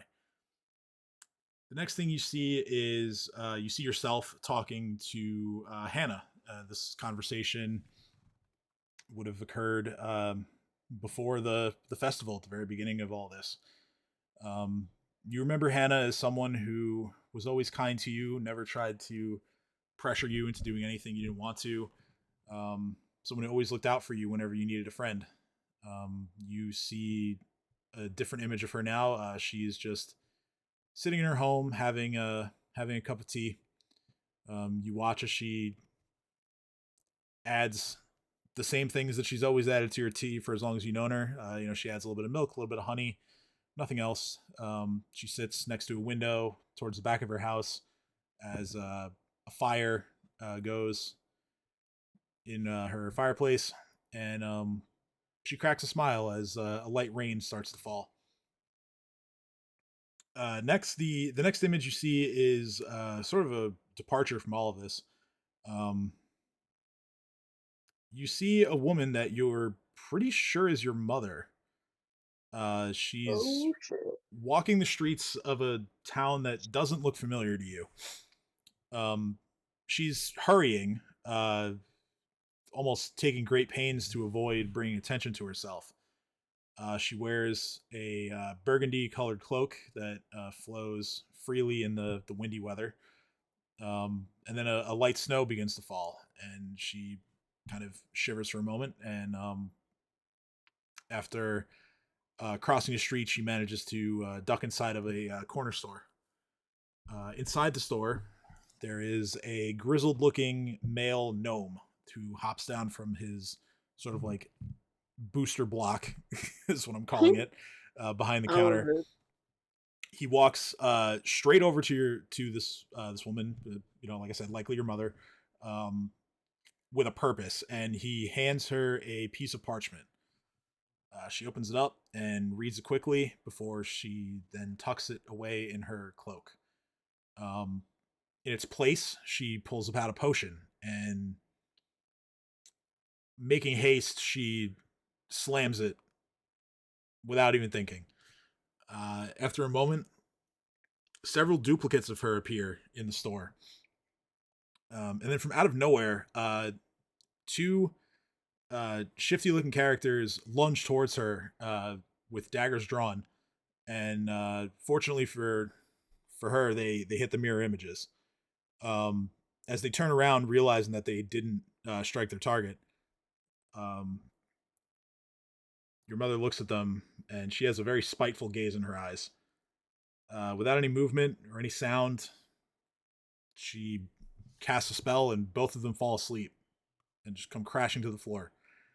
She goes to reach for a weapon at her side, but the gnome frantically waves her off. And then, seemingly out of respect, maybe not wanting to leave a pair of corpses in the shop, she heads for the door. And once she makes her exit, she disappears out of sight. The gnome then goes over to the assassins, or the would-be assassins, looks down at them, and he says, "How foolish to think you could do that in my shop. I have half a mind to kill the both of you myself. But, well, I suppose at my age, I've only got half a mind left." And oh shit, that image then fades away, and you hear Savannah's voice reach you, and she says, "I hope you paid attention to what she did. Following her lead could prove to be the difference. Runeforge will offer you much to satisfy whatever sinful nature you may possess, but you must never let down your guard.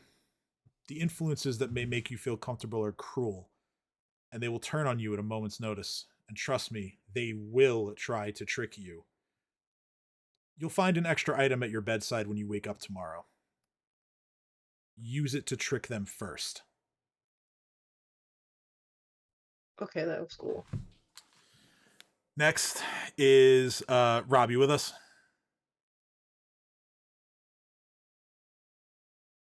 Rob, I think You that's want to do possible. mine first? Because I'm getting tired. Earth to Rob. Okay, sure, I can skip him for now. The next one is actually a joint dream for two of you. So we will get to that. Okay, so there's a voice. I'm not gonna say who the stream is for right away. So there's a voice, and the voice just says, "It didn't have to be this way, you know." It's the voice of Karzug, and once again it reaches through the dreamscape to converse with Dino. He says, "You could have been set for life, my greedy little lemming. You could have had riches beyond your wildest dreams. Your very own city to run as you see fit. But now, look at you. Unfit to even face your maker. You know, there was a time when I wanted to feast upon the greed in your soul, but after one of your friends showed her true colors, and had a few near misses, I think I'd like hers instead." So, Dino, appearing before you right now is the body of Mokmurian, puppeteered as it was right before, right as you basically finished him off, and before Karzu snuffed him out for good. Uh, the body is moving a bit differently this time, though. It looks almost as if Jareem had been able to successfully animate him. In his outstretched right hand, he is holding an unconscious Ursuline by her hair. Mokmurian's face retains its emerald glow from the moment you struck him down, with Karzug's voice and essence powering the horror as it did in Jorgenfist. He speaks to you again, Dino. He says, "She has proven to be just as worthy of the place that you would have had. But after the choices you've made and the defiance that you've shown, I think it's more fun to torment you both. You and your little friends have committed No. You and your little friends have committed countless sins while masquerading as heroes. We truly are more alike than you think. Now, what will you do? You're powerless before me. Grovel and beg for mercy as I snap her pretty little neck." You look up at the magically controlled stone giant, and in this moment, all of the memories you two have made together with your friends are flashing before you. You see yourselves in the best of times, such as the numerous efforts you both made to save Sandpoint. But you also see the blemishes, like when your prank war went too far in your home of Magnamar, and you accidentally killed some people. As you're mesmerized by the images of your past, you almost miss the incredible feat of strength that occurs right before your eyes. From out of nowhere, you see Chomper leap up and catch the wrist of Mokmurian, and as he clenches down in a bite with all of his strength, he takes the hand clean off. The sudden fall to the ground wakes Ursuline, and she quickly reaches for her different guns and blasts Mokmurian until all the bullets have been exhausted. And from that point on, neither of you hear Karzug's voice anymore. Dumbass. A druid is never helpless. Why am I here? I'll tell you later. Good night. At this point, no, we're not done yet. At this point, the scene changes. There's a fork in the road. Each path appears to have been crafted from items that appeal to you or those who may have created them for you. To the left, there is a forest full of lush flora that eventually gives way to a battleground and a stack of treasure that stretches higher than your eyes can see. On the right, there's a pathway made of pure amethyst, and as it moves along, it slowly turns to silver and then gold before disappearing behind some hills in the distance. Who wants to go first? Left. Can you describe the two again? I'm sorry. I paid attention to the second half where it was like gold and silver and amethyst. The But left, what was the first one? the left is a forest of lush like flora, like plants and bushes and trees. I'm going with the gold and silver then. And it eventually leads on to a battleground with a stack of treasure at the far end. But yeah, so the paths are meant for you to split off here, just so we're clear. Um, all right, I guess we'll do Dino first since he was very enthusiastic. So Dino, you go left as you always do, traversing the forest, and you swiftly make your way to the other side. Before you is a bloodstained war zone of years past. At the other end of the field is an absolute unit of a man who looks like he's chiseled from granite. He wears no shirt and minimal other clothing, and he carries a massive great axe in his hands. And this great axe is still dripping with the gore and viscera of his enemies. As you approach, he raises the weapon high overhead before plunging the blade into the ground in front of him. And then he speaks to you. I've been waiting so long to do this. He says to you, "Greetings. My name is Dom Hardy."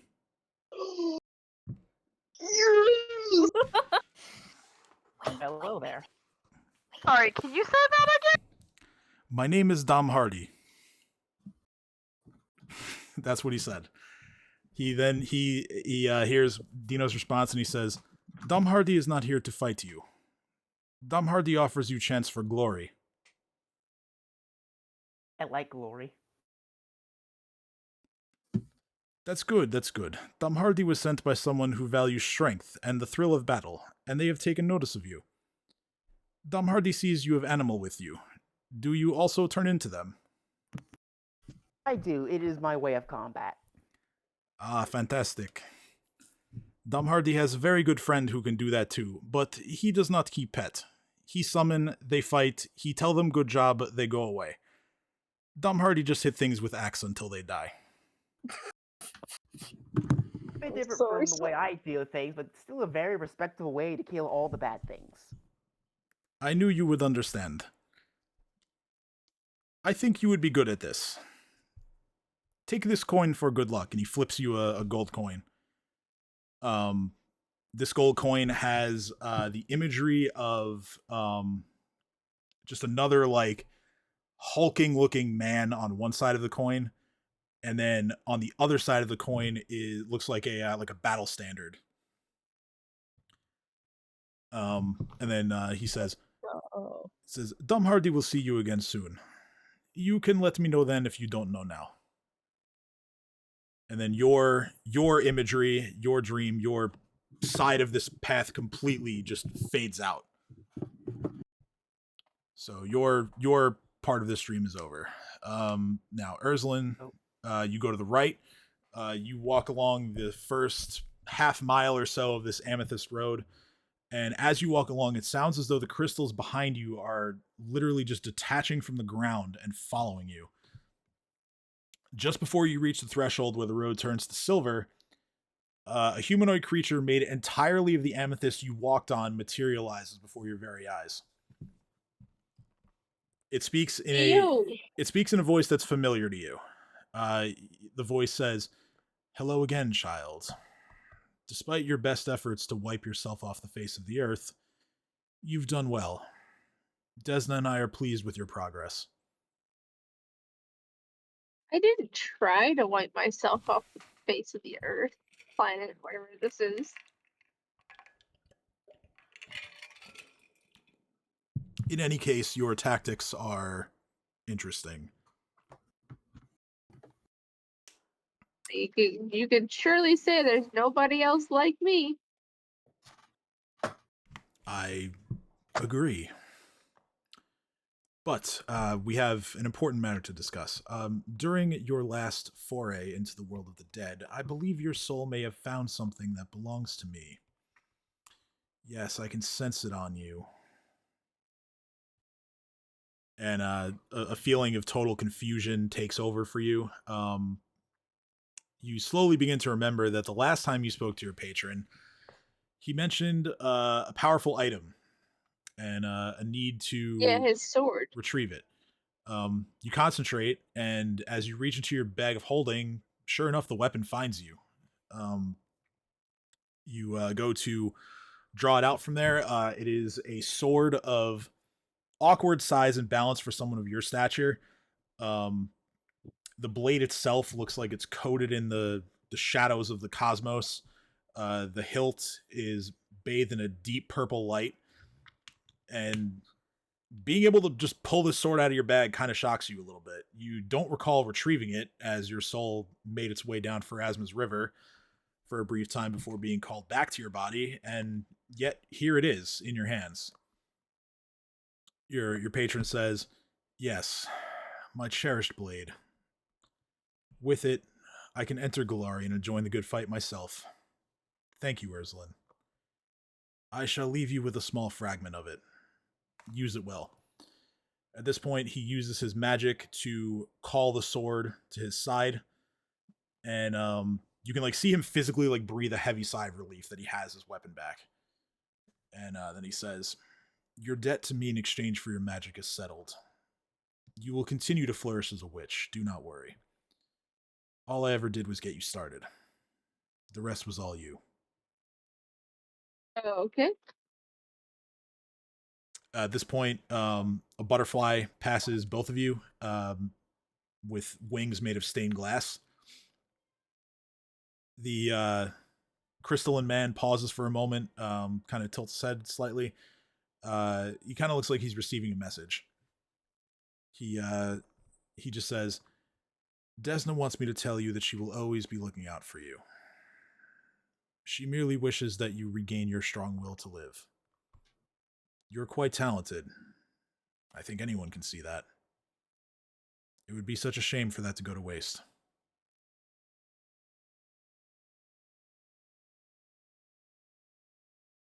Okay. Geez, such I couldn't think of anything non-participation else here. to say. That's fair. That's fair. Okay, so that ends the dream for the two of you. Next, we have Lily. Is it gonna be Cat's turn? Cat is last for a very good reason. Oh. Now I'm confused. So, But which okay. will be after Lily if Rob is still dead. But I'm Wait, dead? What? no, not dead.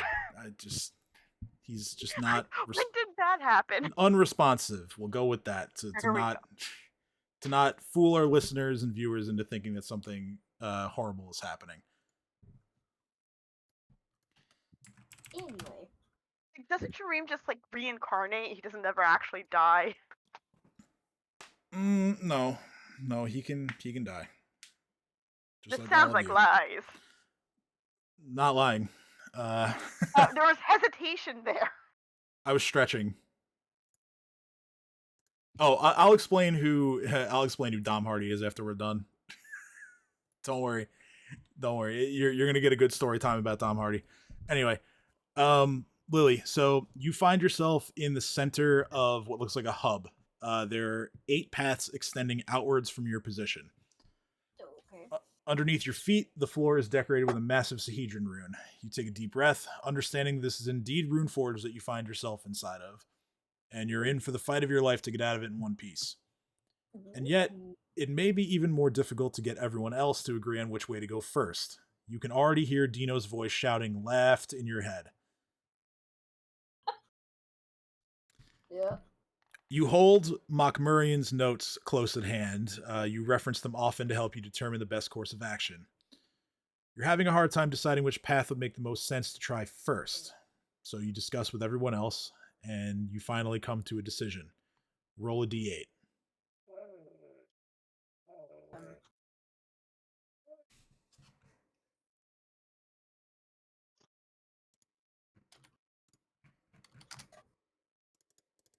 Five. 5, okay. Buddy, no. All right, No, so sweetheart, no. 5 is okay. So you follow the path that leads to the southwest. Okay. You travel a fair distance before reaching the wing that you and your friends chose. I have to get to where the description is real fast. Here we go.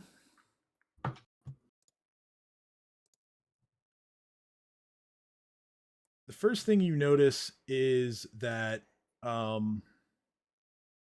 strangely, there's not much of a change in the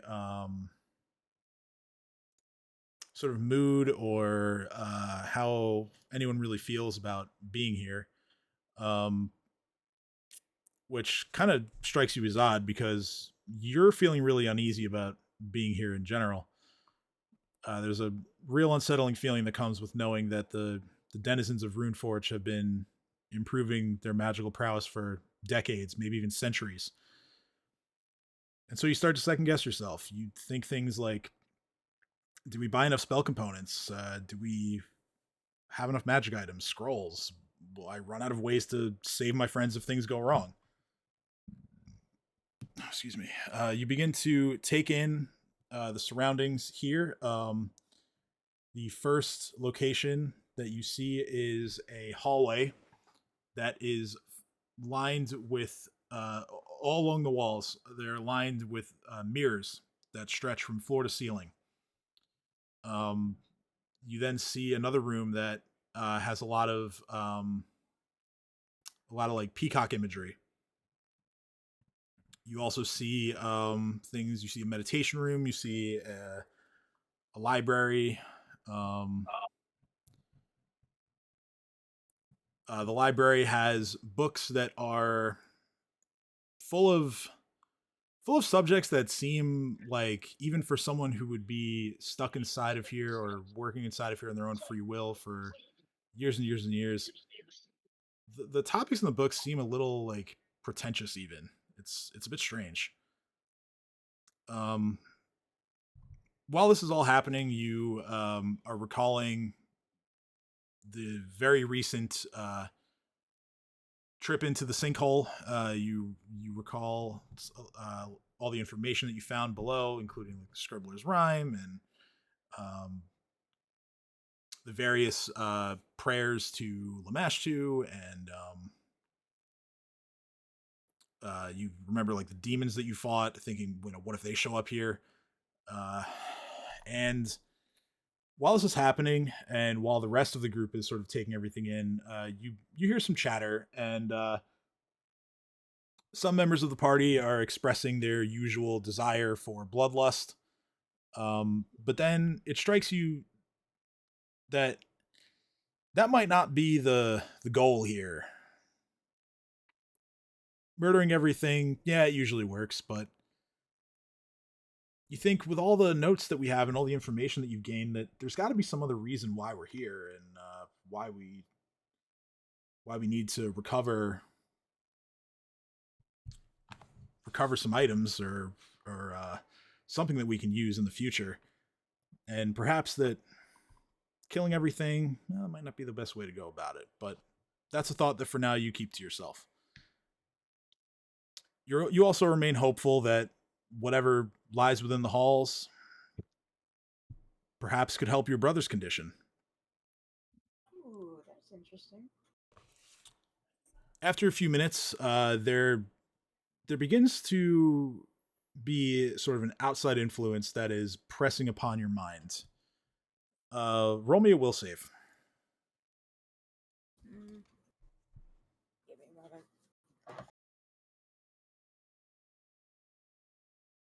I will save, you say. Yeah. This manifests as a voice in your head that okay, that's easily a success. There's a voice in your head that says, "Come now. Wouldn't it be nice to stop for a rest? No, You've come such a long way just to get here. I'm sure you're very tired. I'm not. Why don't you sit down for a while? No, Don't thank you. Don't worry. We'll look after your little friends for you." No. Okay, so you fight off its influence. You go about your business in this area. You go back to the center hub, and you explore some other places. You eventually come to a wing that has noticeably stale air compared to the rest of the complex. And here, the voice grows more aggressive. Roll another save.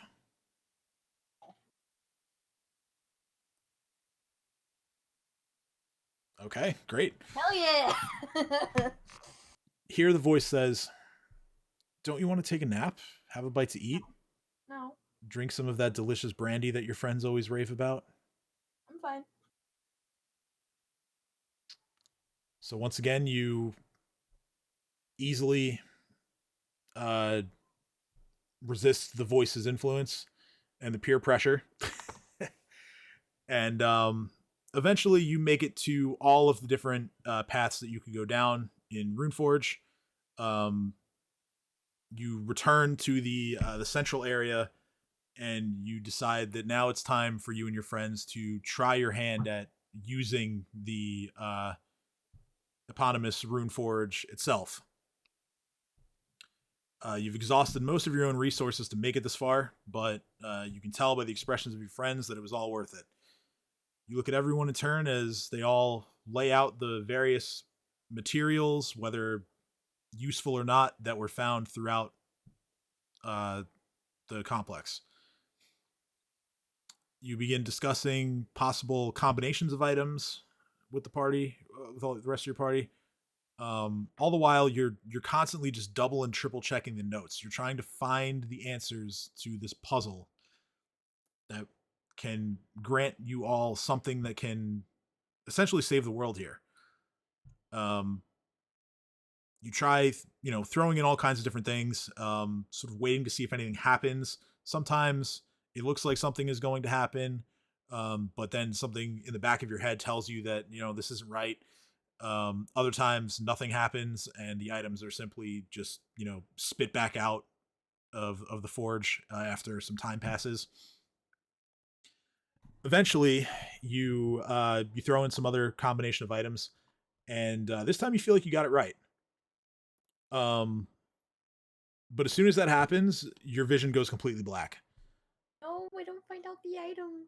You hear an earth-shaking rumble followed by footfalls so forceful that the impact of each one of them nearly takes you off of your feet.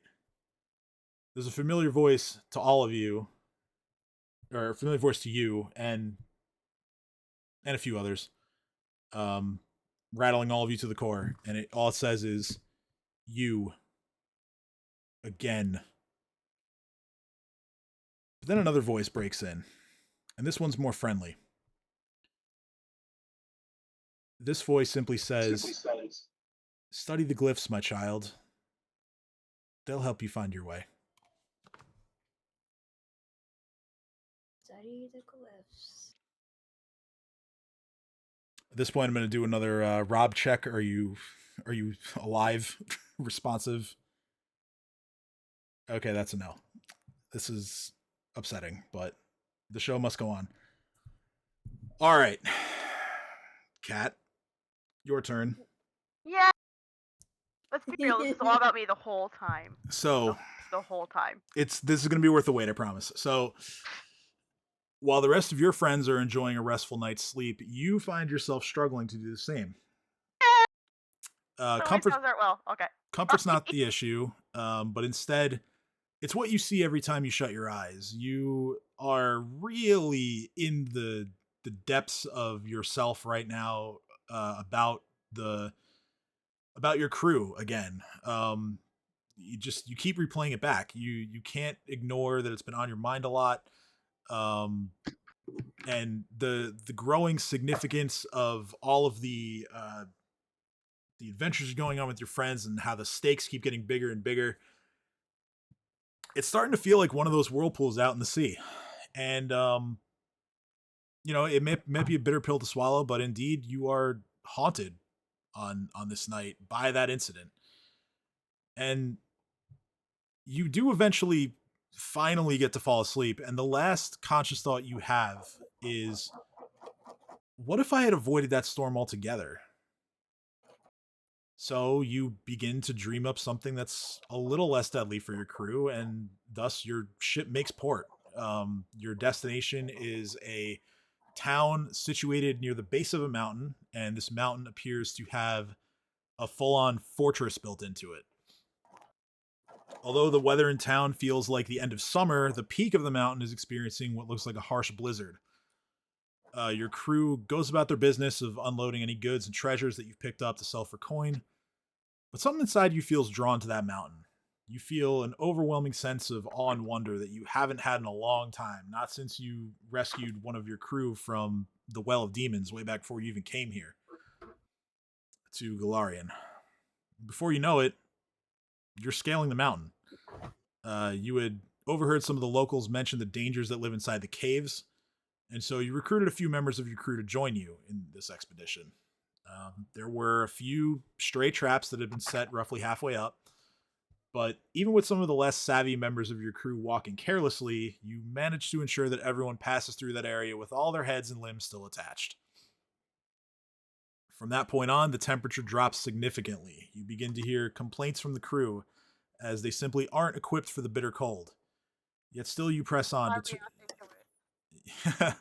Yet still you press on, determined to reach the summit. You can see the other mountain peaks in the distance, and you notice that there's only snow here. None of the other mountain peaks have a snow cap right now. In fact, many of them are experiencing the similar warmer climate to the town below you. Judging by your laughter, I'm assuming the cold doesn't bother me anyway. You and your crew pass by the fortress. It doesn't bother you as much as it does them. I love you patently ignoring my question. Sorry, what? Never mind, go ahead. No, what was your question? No, I had asked how am I reacting to the cold. You giggled and then continued. No. I said it doesn't bother you as much as it does your crew. Yeah, the second time when I cracked the joke. Sorry, yeah, no, I must not have heard it. Don't worry about time. it. That's why I Sorry. said don't worry about it. Anyway, continue. So you pass by the fortress, which is indeed carved out of the mountain itself. There are colossal iron gates that close off the grounds to outsiders, but you can see through them, and there are at least a dozen statues, each of them depicting a different legendary hero. And these statues flank the pathway to the courtyard beyond the gates. With your crew shivering from the cold, you encourage them to continue, noting that the peak is nearby. As you ascend the final slope, you feel a great sense of anticipation, but also relief. You've managed to keep everyone alive this time, and you've been rewarded with this latest exploit, an adventure unlike any other you've had in your life. You can only hope that what awaits you at the summit was worth the trek. There's one last set of craggy rocks that stand between you and the top of the mountain, and you make it over them. However, it's almost impossible to see any further due to the blizzard. After a few moments, you're almost knocked back down the slope by the booming bellow of a massive predatory creature, though you're not quite sure what it could be. The blizzard suddenly stops, but not in the natural sense. The snowfall looks to be in a state of suspended animation. Your field of vision gets slightly clearer, enough for you to see a single dire polar bear appear before you. The bear's white fur is covered from head to toe in pale blue markings that resemble tattoos. It wears a crown of ice on its head, and it is currently seated in a meditative position. Standing upright beside the bear is a sizable staff with carvings of all sorts of animals on it. The bear looks right at you, and possibly to your surprise, it speaks to you. This golden compass. Carry on. The bear says, "Approach, Captain Remington. I must apologize, but your men may come no closer. I say this for their safety, not mine, for I'm not alone. I shall not harm any of you unless we are at odds. Are we at odds, Captain Remington?"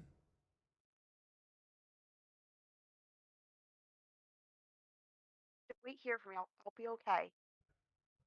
I'll be okay. You guys. You hear like one voice from your crew just like, "Right, we'll wait right here." Try building a fire and getting some warmth. Y'all look a little haggard. Just aye from someone else in the crew.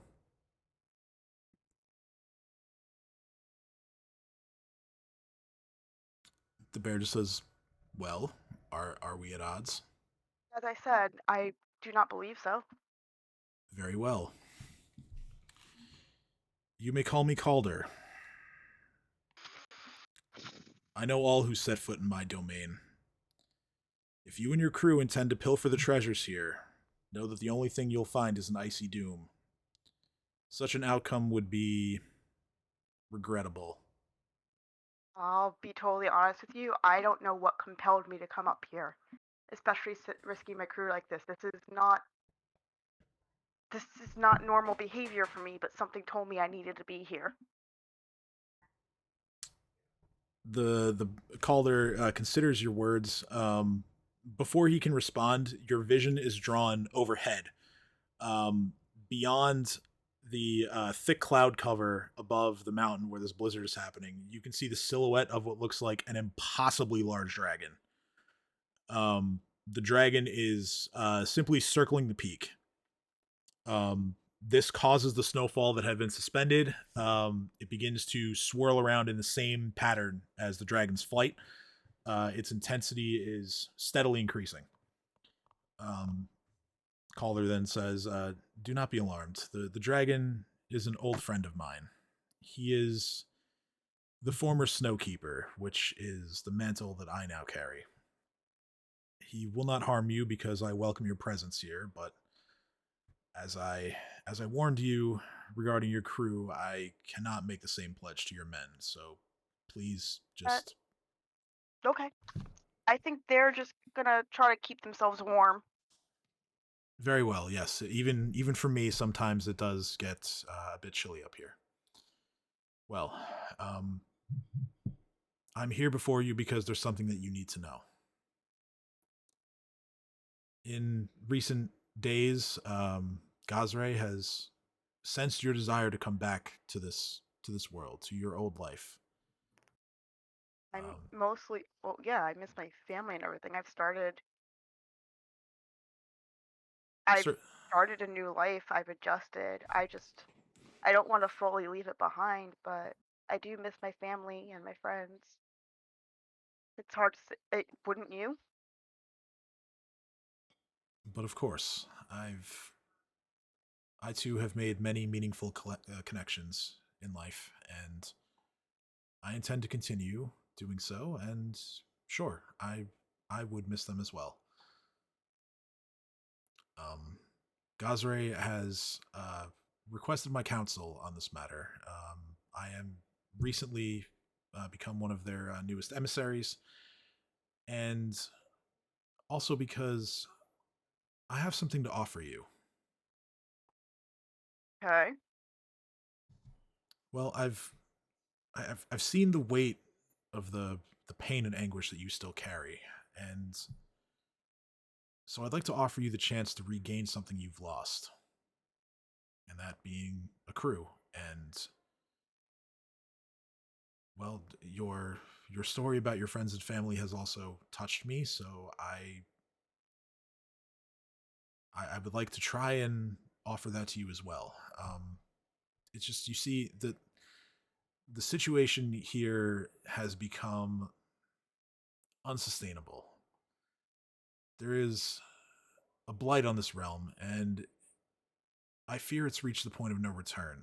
And so there are a chosen few of us who are being sent to your new home. They act as sorry, we act as heralds, servants, messengers, perhaps even champions of the gods of where you reside now. Perhaps some new heroes will rise to stop this blight in time, but I, for one, trust that we're being saved and we're being given a better purpose. In fact, you and your friend Jareem were the first to be chosen to go. Sorry. So Kat's kind of listening to this in shock, like, but blight? What blight? What? Like, she's not saying anything out loud, but like in her head, she's like, what? Wait, what?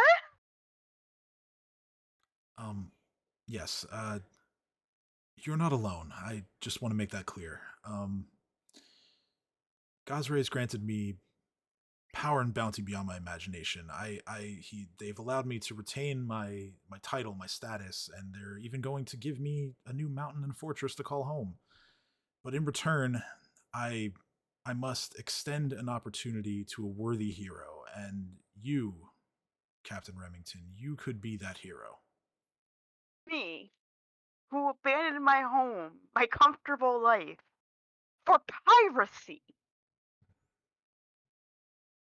Well, that Granted, I what granted, if I had stayed at home, I would have gotten married off to some fuckwit who would have just used my family's connections for some stupid and political gain. But me, a hero.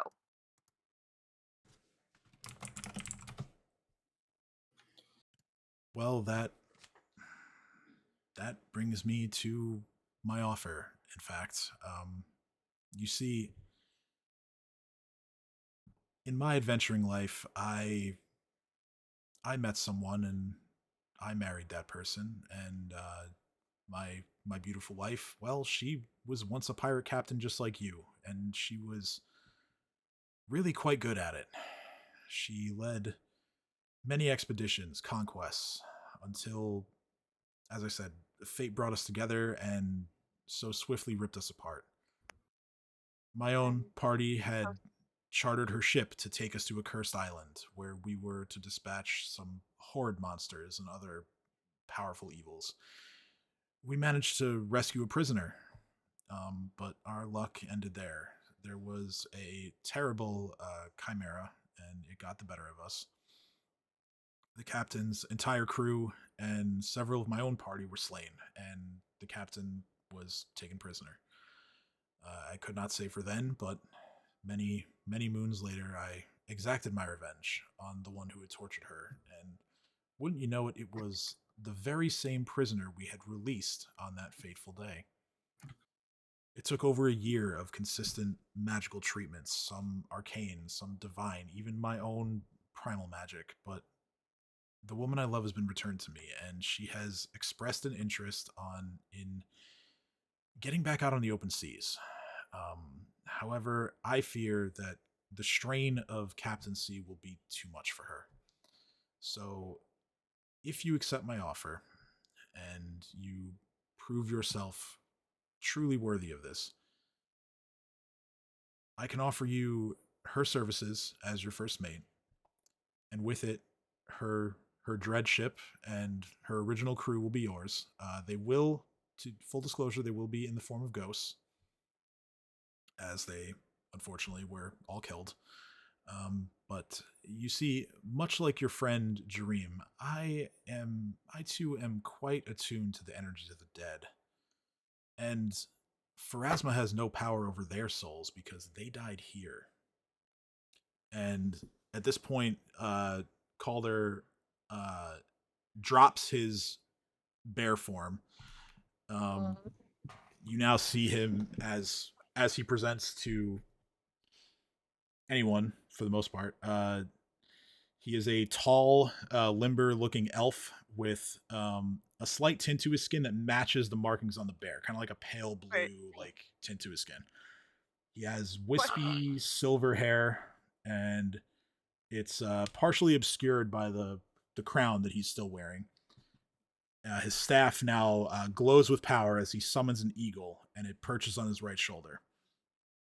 He's a drug man? What was that? Is he the drug man? Does he look like the drug man? He's not the drug man. God damn it! Calder hands you a small charm that looks like the claw of a polar bear. He places it in your hand. It's cold to the touch, but not extremely so. Hold on, I need a second. This is me needing a second, not Cat. Cat's that's fine. Totally fair.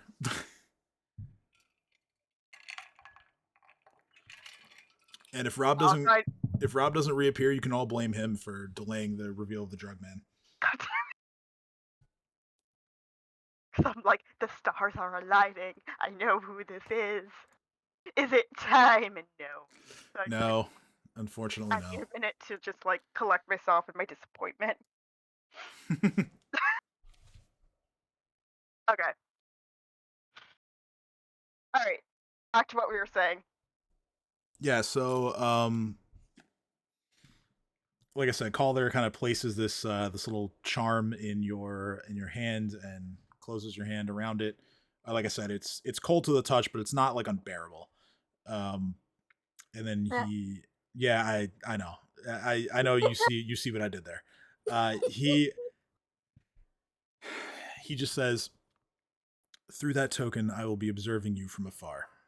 Should you find yourself in need of assistance, hold it close and concentrate, and perhaps Gazre can nudge the scales in your favor. Maybe they'd even allow me to do it. Know that I cannot stop you from returning here if that is your truest desire. I would never keep you from what you want. But I trust your judgment, Captain Remington." Cat's gonna sit here. Cat's kind of just trying to process all of it. And because even though I think on one hand she kind of recognizes that she's dreaming, she fully accepts this as real. And she's like, part of my desire to come back here and see my family and friends again is because for the first time in my life, I don't want to run away. That's why I started piracy and left my family as much as I love them. I finally found a place, found friends, found someone who I want to settle down for and put down roots.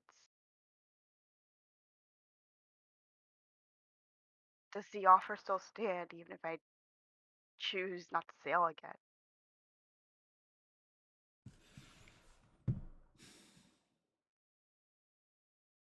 I believe it does. I don't know. I can tell that you're doing what you're doing for noble reasons, even though you may not have lived the most noble life. I certainly haven't lived one myself, but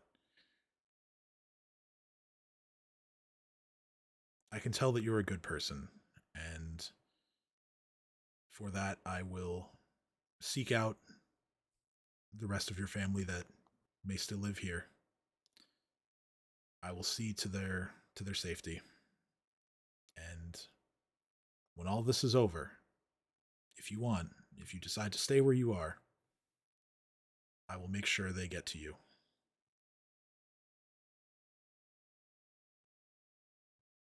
So Kat could say, so Kat turns and says, thank you. Also, if you do find my family, can you tell my mother what you said about me being all noble and stuff?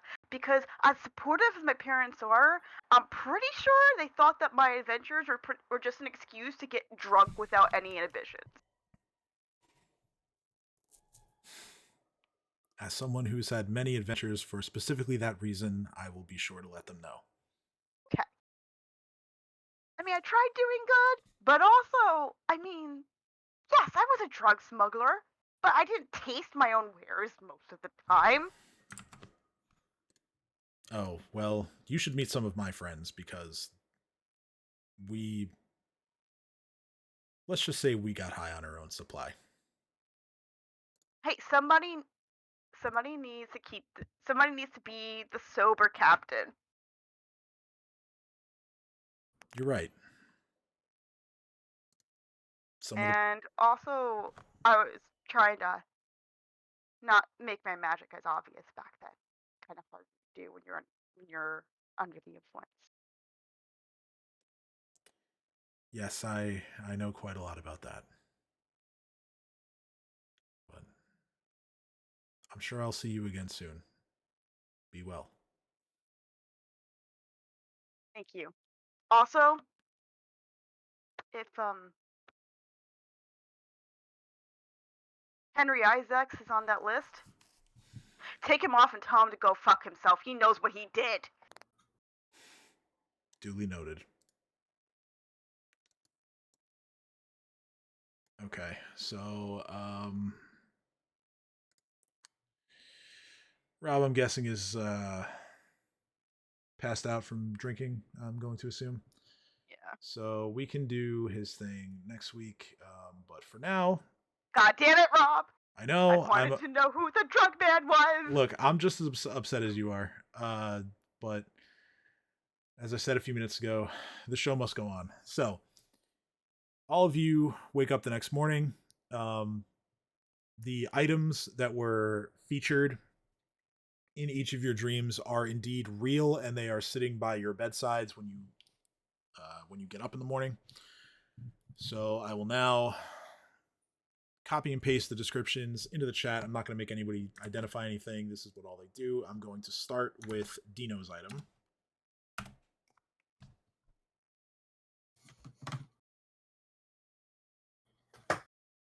I think you're really going to like this.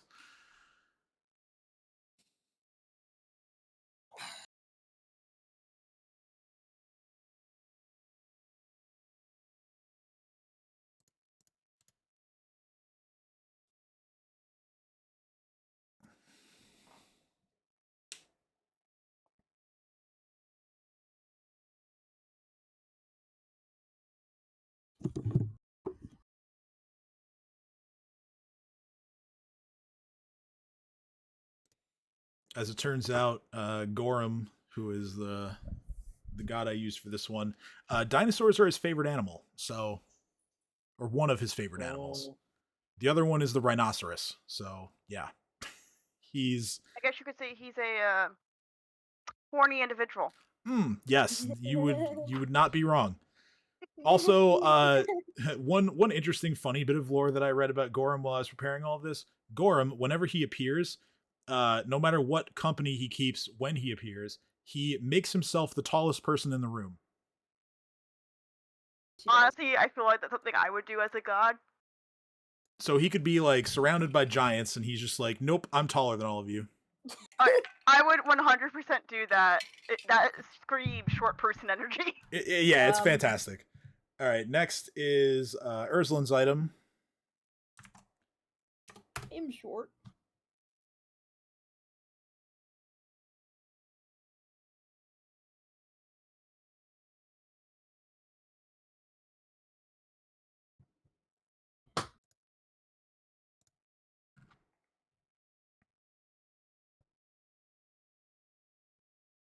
Give you time to read that before I send the next one.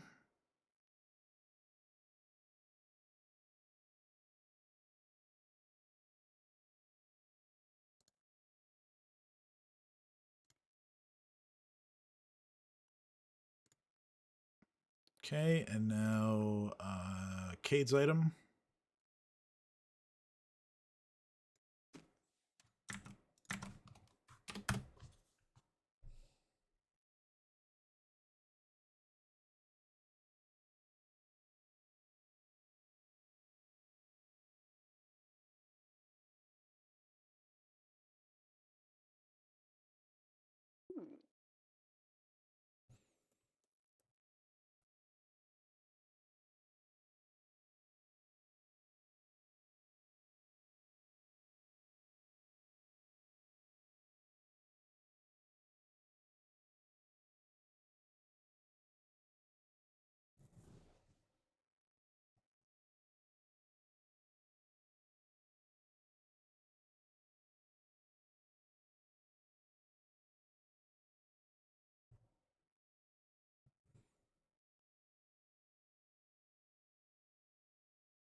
Okay, Cat's item. Gimme, gimme, gimme, gimme. This one, I tried to add like a little bit of like my own lore for all of these. This one, the first part of this actually happened in one of our old games, so I figured it was a good opportunity as any to retell that story. Yeah, it was. Yes. I just realized I was muted for that whole time, but I was cheering and excited when that happened. You've introduced two awesome characters. Oh, actually 3.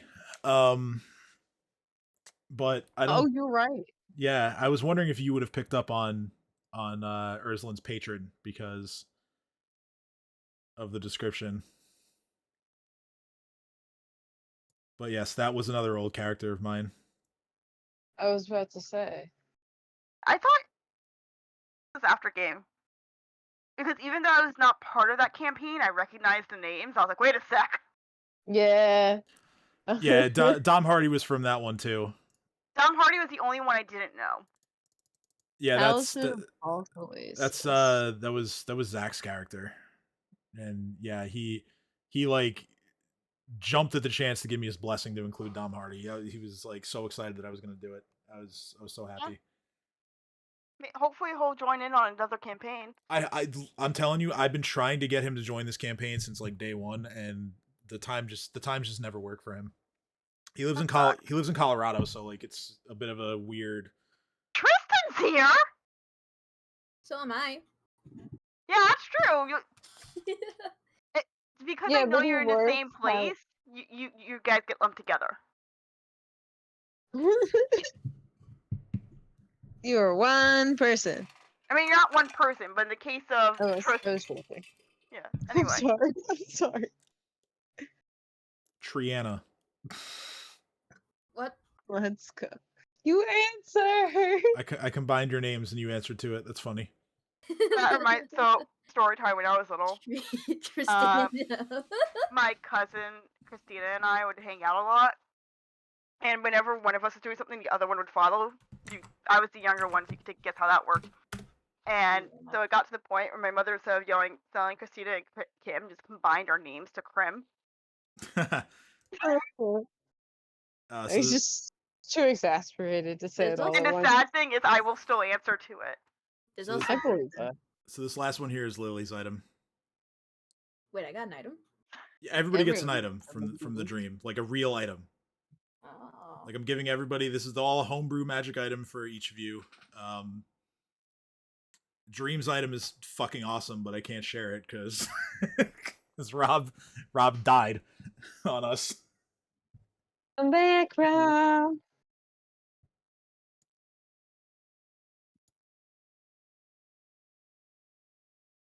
Kristen. What do you want from me? Your messages. Oh. Come on. So this is mine.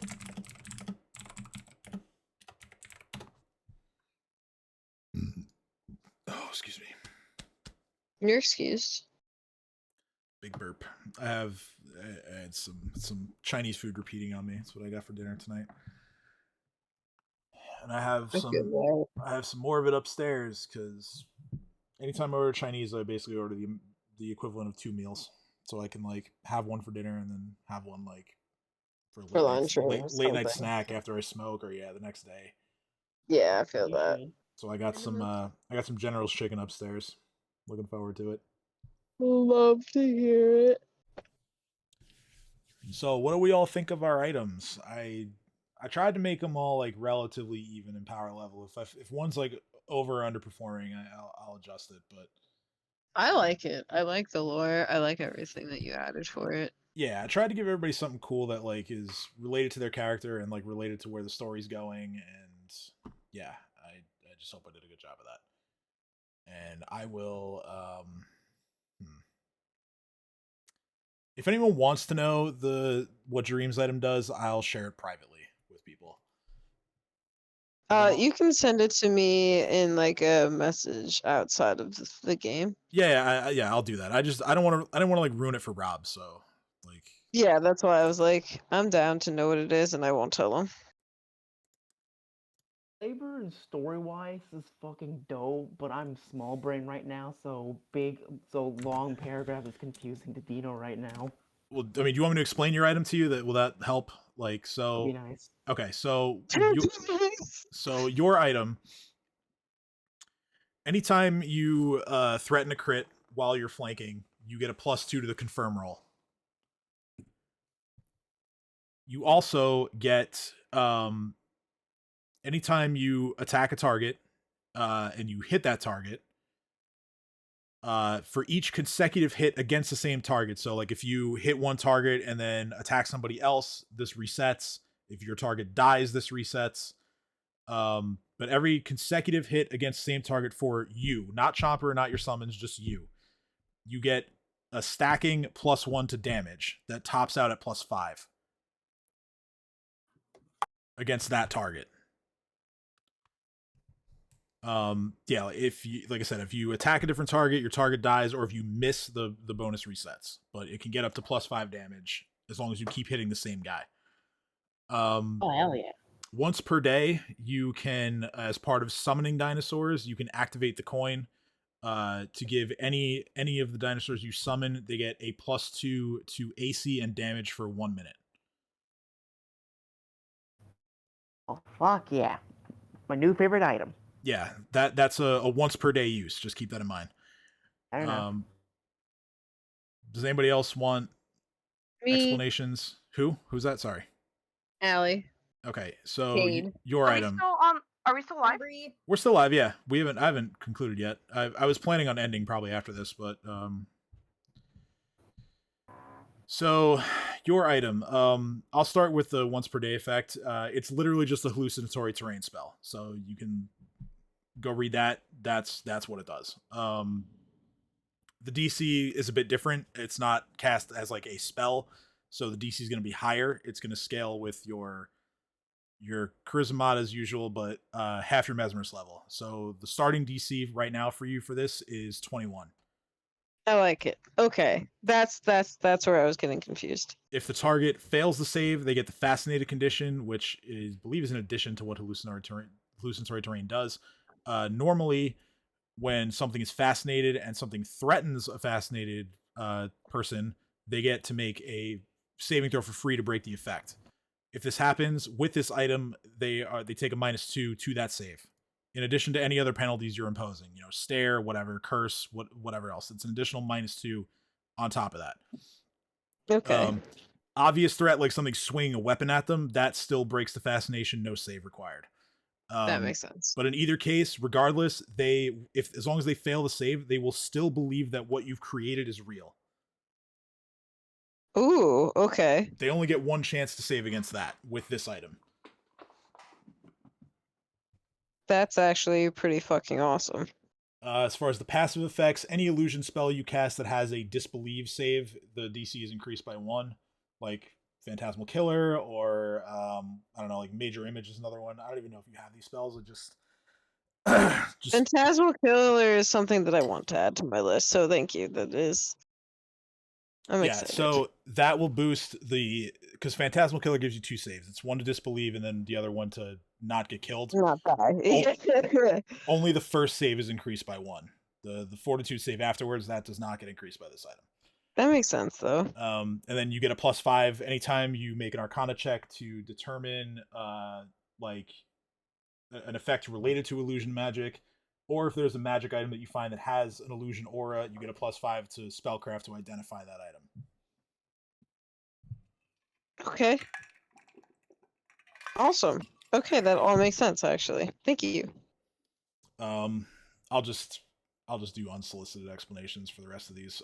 So Urzlin, whenever you use your fragment to augment a clip of ammunition that you load into one of your guns, each bullet deals an additional 1d10 points of damage. It is force damage because unfortunately radiant damage does not exist in Pathfinder, and the 1d10 was the damage roll of your patron's sword back in the day when I was still playing him. So that's where that comes from. Any spells that are granted to you from your patron are +1 to the DC, and anytime you are trying to disbelieve an illusion, you get a +2 to your save against it. So Kate is gonna have a harder time tricking you if you guys are being playful And with they're each other prank like that. war. Yeah, prank war stuff. Cat, any cold spell you cast is treated as 2 caster levels higher for effects and damage. So this could potentially give you more damage on a cold spell. This could give you maybe an additional ice spear on one of those. Nice. Depending on what you cast. Any cold spells, DC goes up by 1. If you activate the charm for 1 minute, you add 1d8 damage to any damaging spell that you cast. If the spell you are casting is a cold spell, it becomes 2d8 damage. Sweet. That damage does get reduced by successful saves. If they have cold resistance, vulnerability, all that applies to it. If what you're rolling is like a spell attack, it doesn't go up if you crit. It's just 1d8 or 2d8 depending on what you cast. But it's extra damage and it lasts for a minute, so that's 10 rounds. Pretty good damage boost. Lily, I had a lot of fun making yours, actually, now that I think about it. So you get a +5 to all your bluff checks if you are trying to tell someone a secret message. The DC of your scrying spell, as well as if you take any other scrying spells in the future, those DCs go up by 2. And the tablet changes your spiritual weapon. Your spiritual weapon will no longer manifest as a sickle. It will instead manifest as a full-on set of cat's claws. Your spiritual weapon will do the same damage that it does now, but it also adds an additional 1d4 points of bleed damage. Now, bleed damage is a recurring damage that happens at the start of the target's turn. It can only be removed if the target decides to spend their standard action to make a heal check on themselves. Normally DC is 15. With your item, it becomes 20 against your spiritual weapon. And they can still use any sort of like cure spell to end it as normal. Also, once per day, you can activate the tablet and you can cast Commune to speak with Bastet or a representative of Bastet and ask some questions. That's awesome. I like it. And then, yeah, Allie, I sent you the thing that Rob's getting or Dream is getting. If anybody else wants that description, again, like I said, I'll send it privately. But with that, I think we will call an end to the session. I know some of us are either needing to wake up early or shot or tired or otherwise just probably indisposed, probably ready to go get some rest. I know I am. So next week, we can, you know what? I will, out of game, like in the chat, I'll sort of build in like the downtime stuff. I know I like that. certain things like Lily maybe like wanted to go talk to some townspeople.